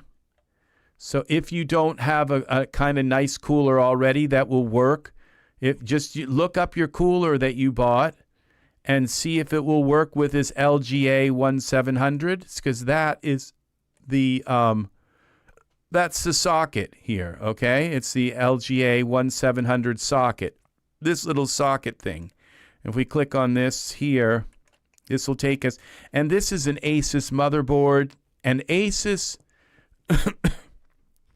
is kind of known for not cutting corners. Now you look here and you see this here, okay, and this right here, this little, that is where the M.2 is underneath. That's where you put the M.2 underneath this.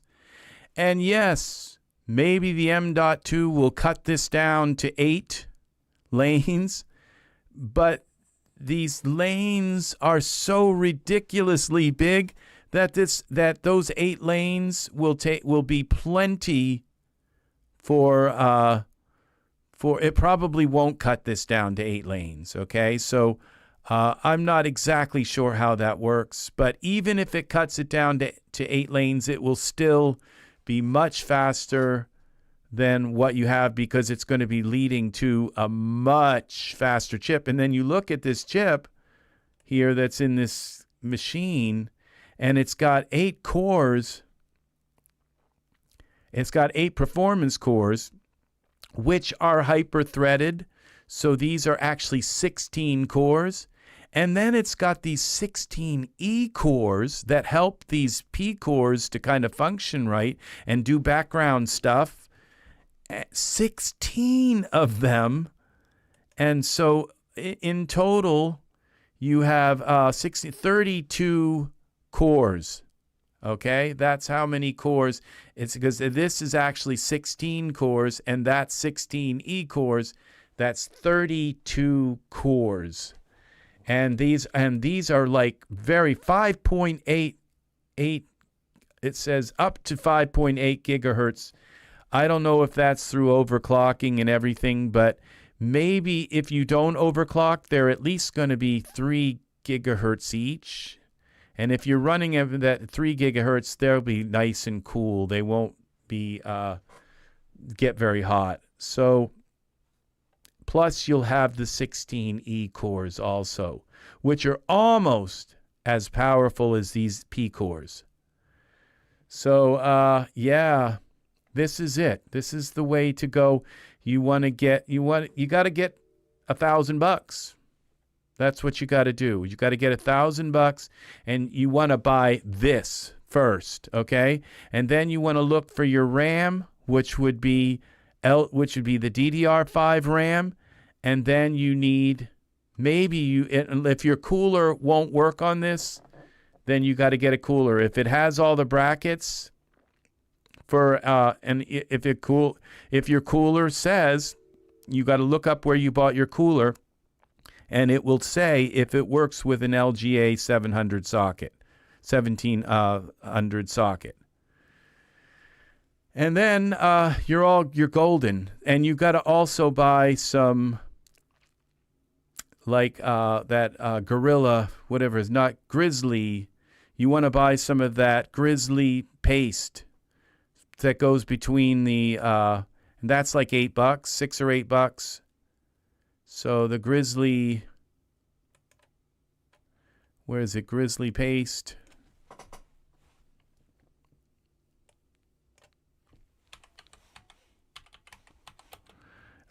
Paste. Let's just call Grizzly paste. Here it is. Cryonaut Grizzly, $8. And you want a gram of it's enough. Okay. Extremely high performance thermal paste. This will work and it'll stay, and it's non-conductive. So if you goop it and if it drips all around the chip, it won't short things out.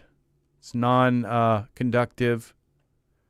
So this is what you want. If you want a little bit more, you could pay the $20, but this should probably be enough. This is smaller than it looks. Yeah, this is it. This is the best stuff. This will give you the best connection, and it will work very, very well. You don't have to be too sparing with this stuff. You can kind of goop it in there, and it won't conduct if it drips over the chip. So that's it. That's what I would recommend. I would recommend one of these Noctura fans. So and this one works with your LGA 7. It'll have all the brackets you need to set this up on this Intel chip. So yeah, and then basically use your current graphics card, and then in a few months you could upgrade your graphics card. In a few months you could buy use your current hard drives, use all of your current stuff, and use your tower if you can get by using that, which I think you should be able to. And so then you just kind of nickel and dime and add more stuff to it, okay? You buy more stuff when you can afford to add a little bit more and a little bit more here and a little bit more there. But you have to get the foundation of your stuff. You want to get that out of the way. And that's the way you do this. And this is it.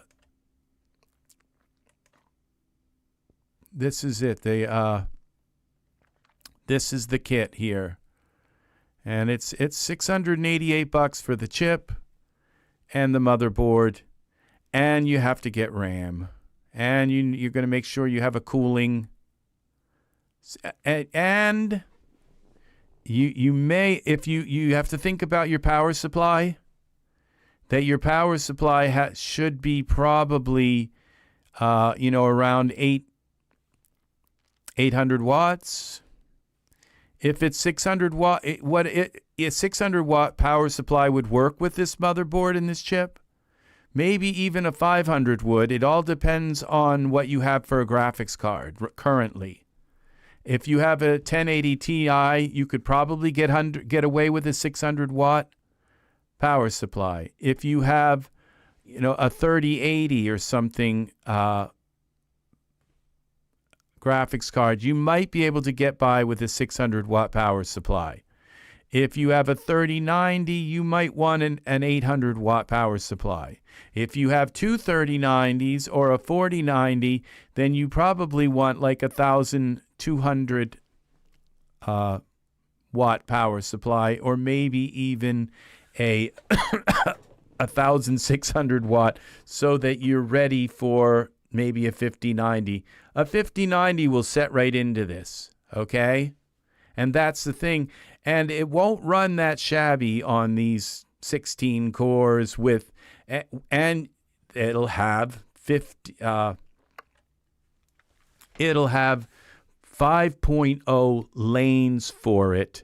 And you see, the thing is, what we're talking about here is that you say, well, the 3090 can only handle this iCore i9 can only handle so much.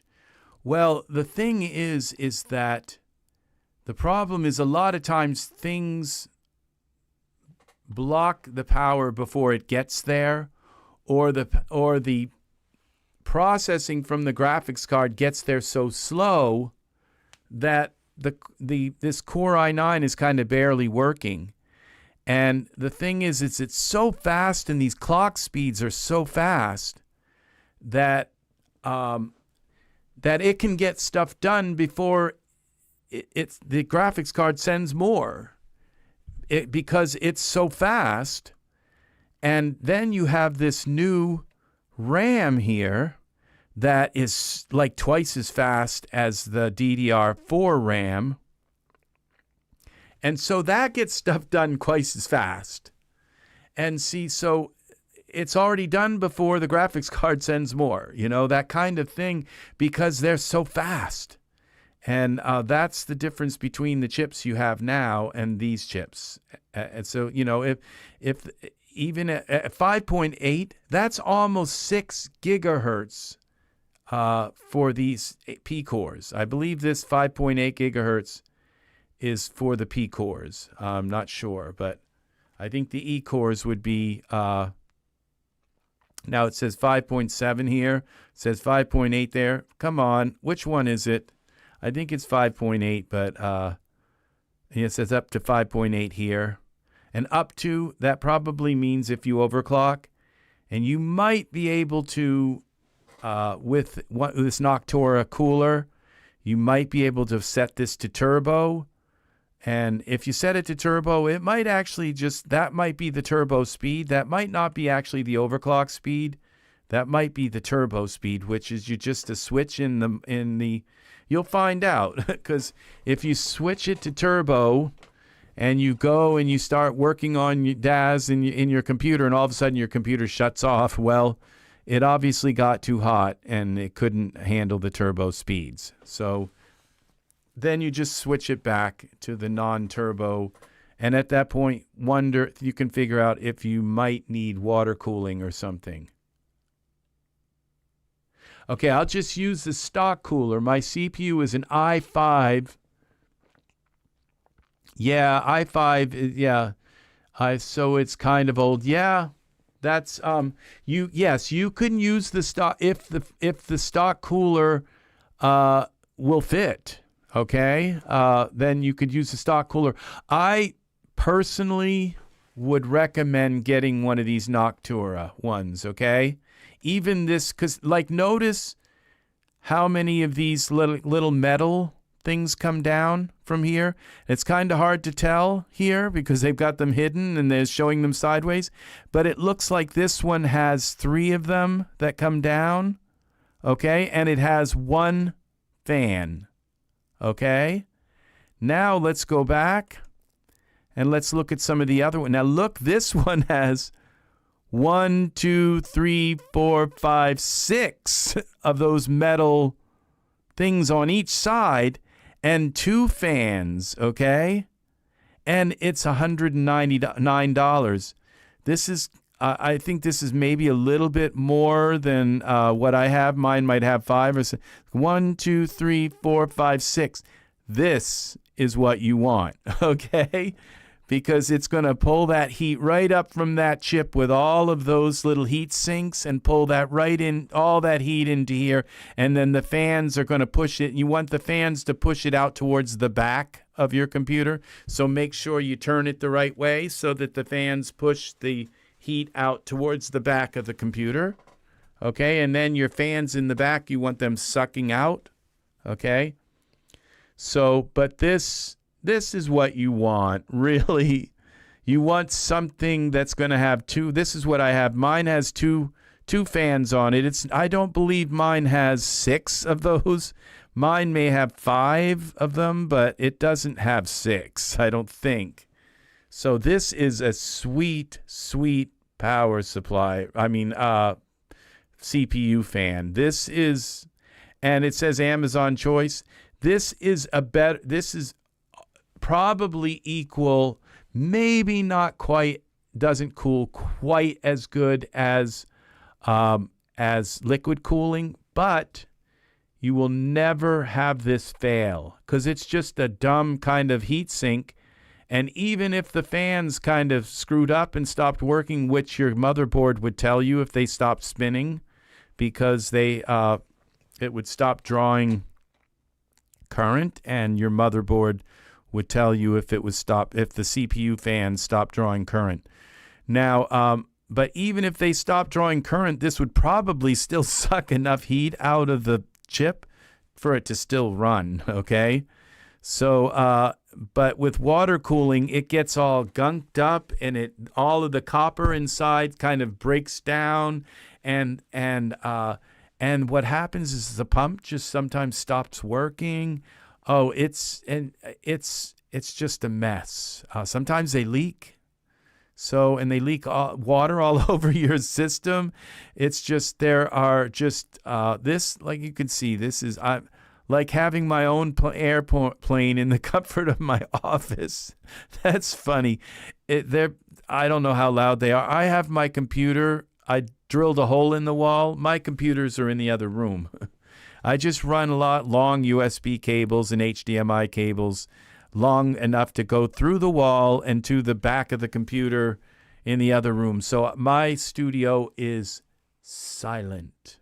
Absolutely silent. Doesn't matter if I had an airplane,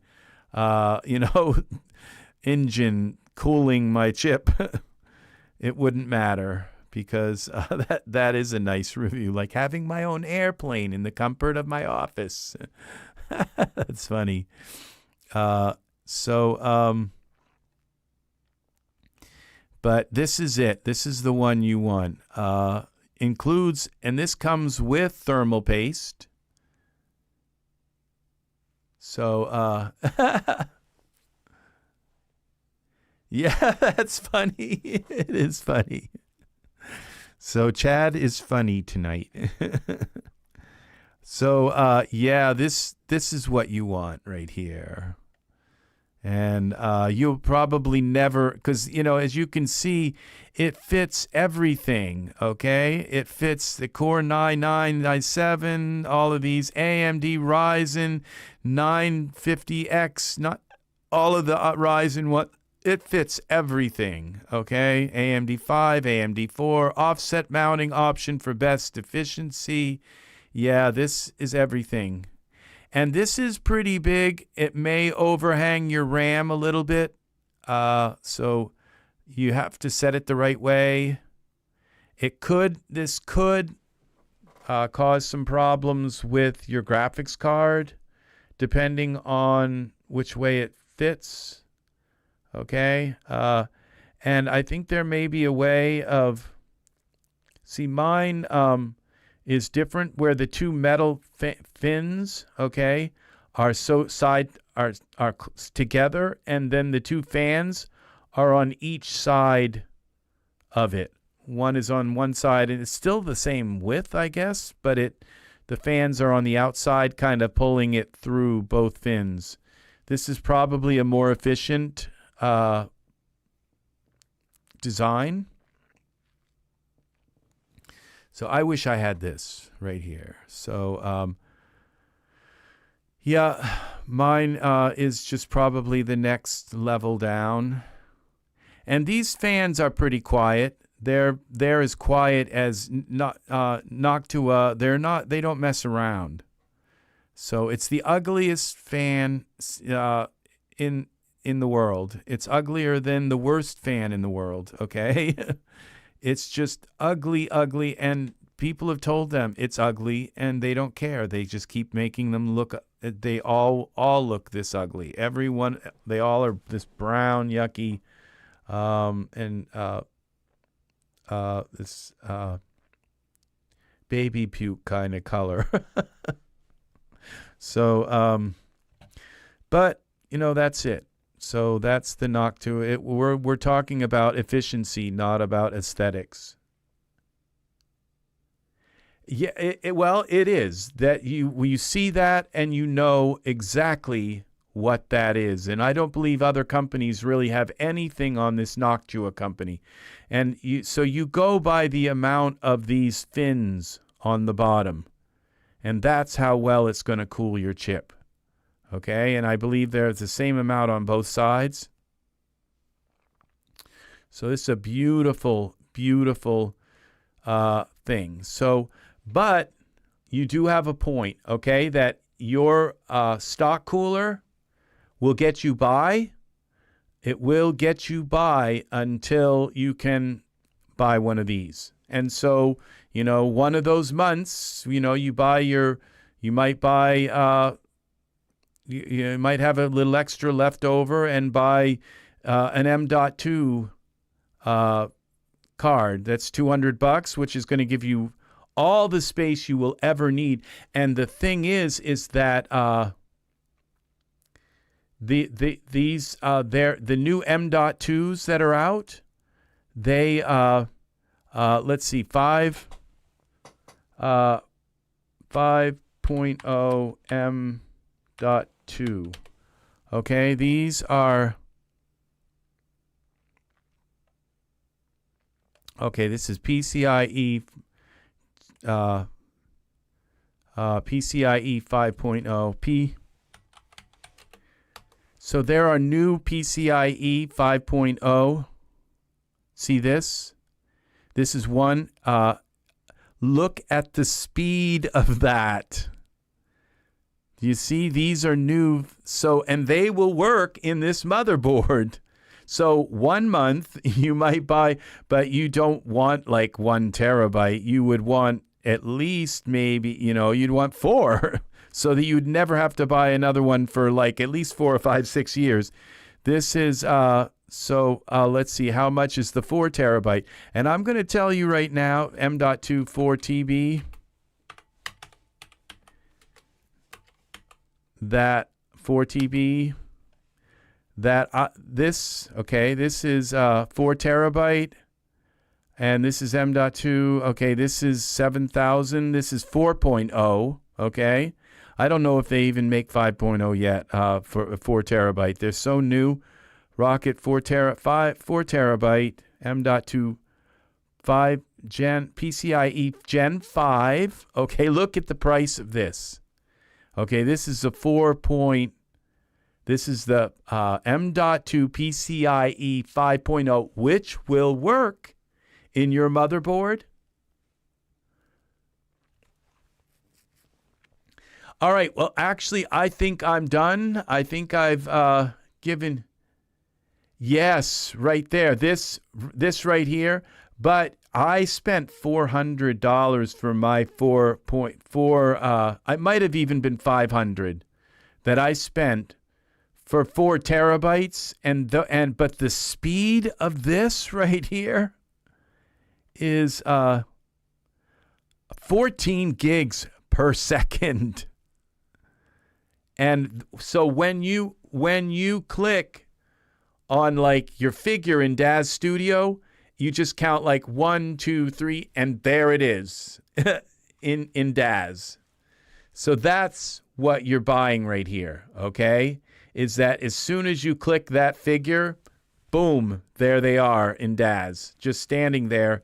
And there are so many lanes that it's not going to be cutting these lanes out. It does save tons of time, but especially when, like with me, when I'm live online and I want to, I don't want my fans to be watching me while I'm sitting there waiting for Michael to load and everything, for a Genesis 9 figure to load, and just waiting. So there we go.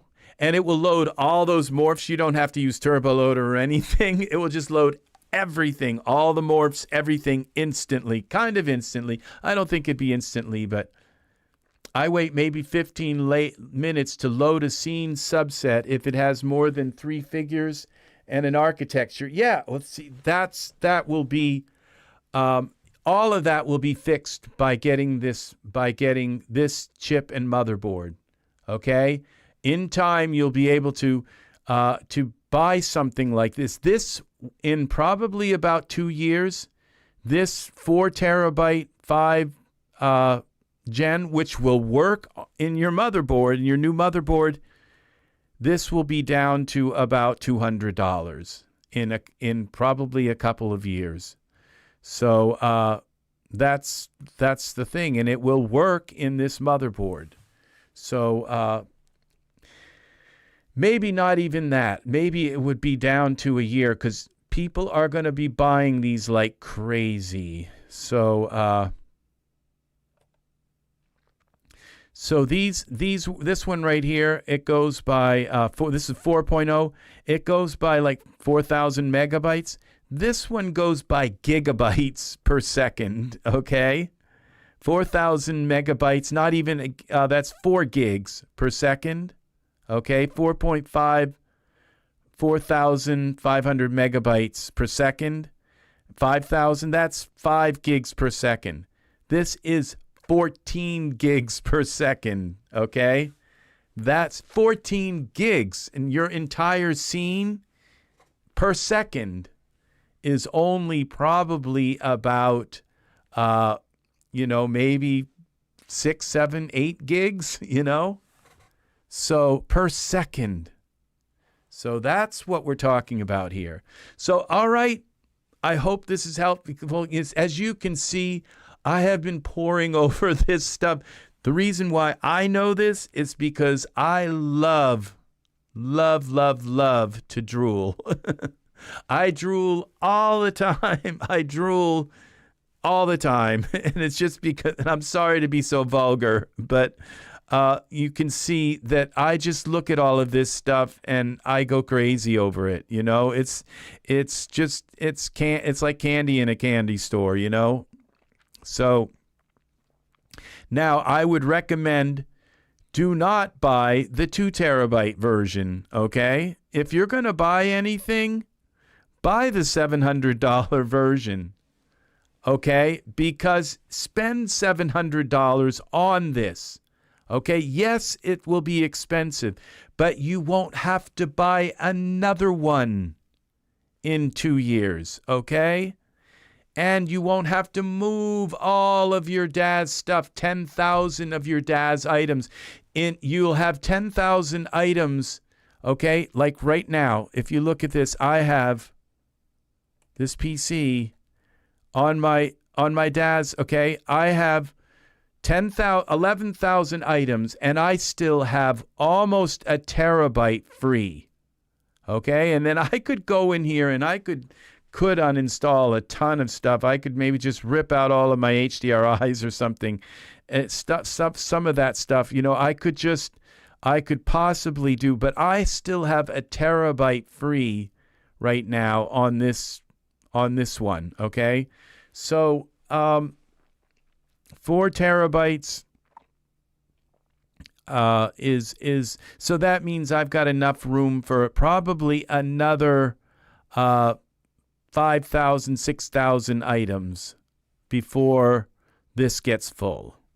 So, and I'm quickly getting there, but get something like this, all right? And then you won't be spending your money throwing something away to replace something else with this. It's just, this will be what you need for a good number of years. So, or just, there might be some of these that are, but be careful of the speed. Okay, this is 14 gigs. That's your threshold here. So you might find one cheaper, but it might not be as fast. Okay, you have to make sure it's PCIe 5.0. And if you do put this 5.0 in your computer, it might cut that PCI Express lane down for the graphics card in half. So you have to find out about that, but since the lanes are so fast, it probably would still have all the speed it needs on a 3.0 card because the lanes are so huge. I'm not sure exactly how that works, but I don't think your card will be starved for speed to the PC at all. So, but I'm not sure how that works. All right. That's going to do it for me. Thank you, people. We have an hour and a half, and Daz will be telling us whether if maybe Mesh Grabber 4 is coming out. I've been waiting every day for Mesh Grabber 4. Mesh Grabber 4. I need Mesh Grabber 4. So, all right. We have rabbits. Let there be rabbits. Okay. Thank you, people, for watching. We are EZ3DTV, and I am Rex Red. Whether if you didn't know that. And thank you for watching. We have 4 people. I love you. And Cherry, thank you very much for talking and being a part of this, leading us into this awesome discussion, because that's what Daz people dream about, is faster computers. We all do. So, yes, thank you. I will see you again. Please like, subscribe. Please send your friends to the channel, okay? If you know any other people doing Daz stuff, bring them here. Bring them to my channel. and show them where all the live videos are, okay? That's where all my videos are. They're in the live section. They're not in the video section on my channel. You have to go into the live section. All my videos are live.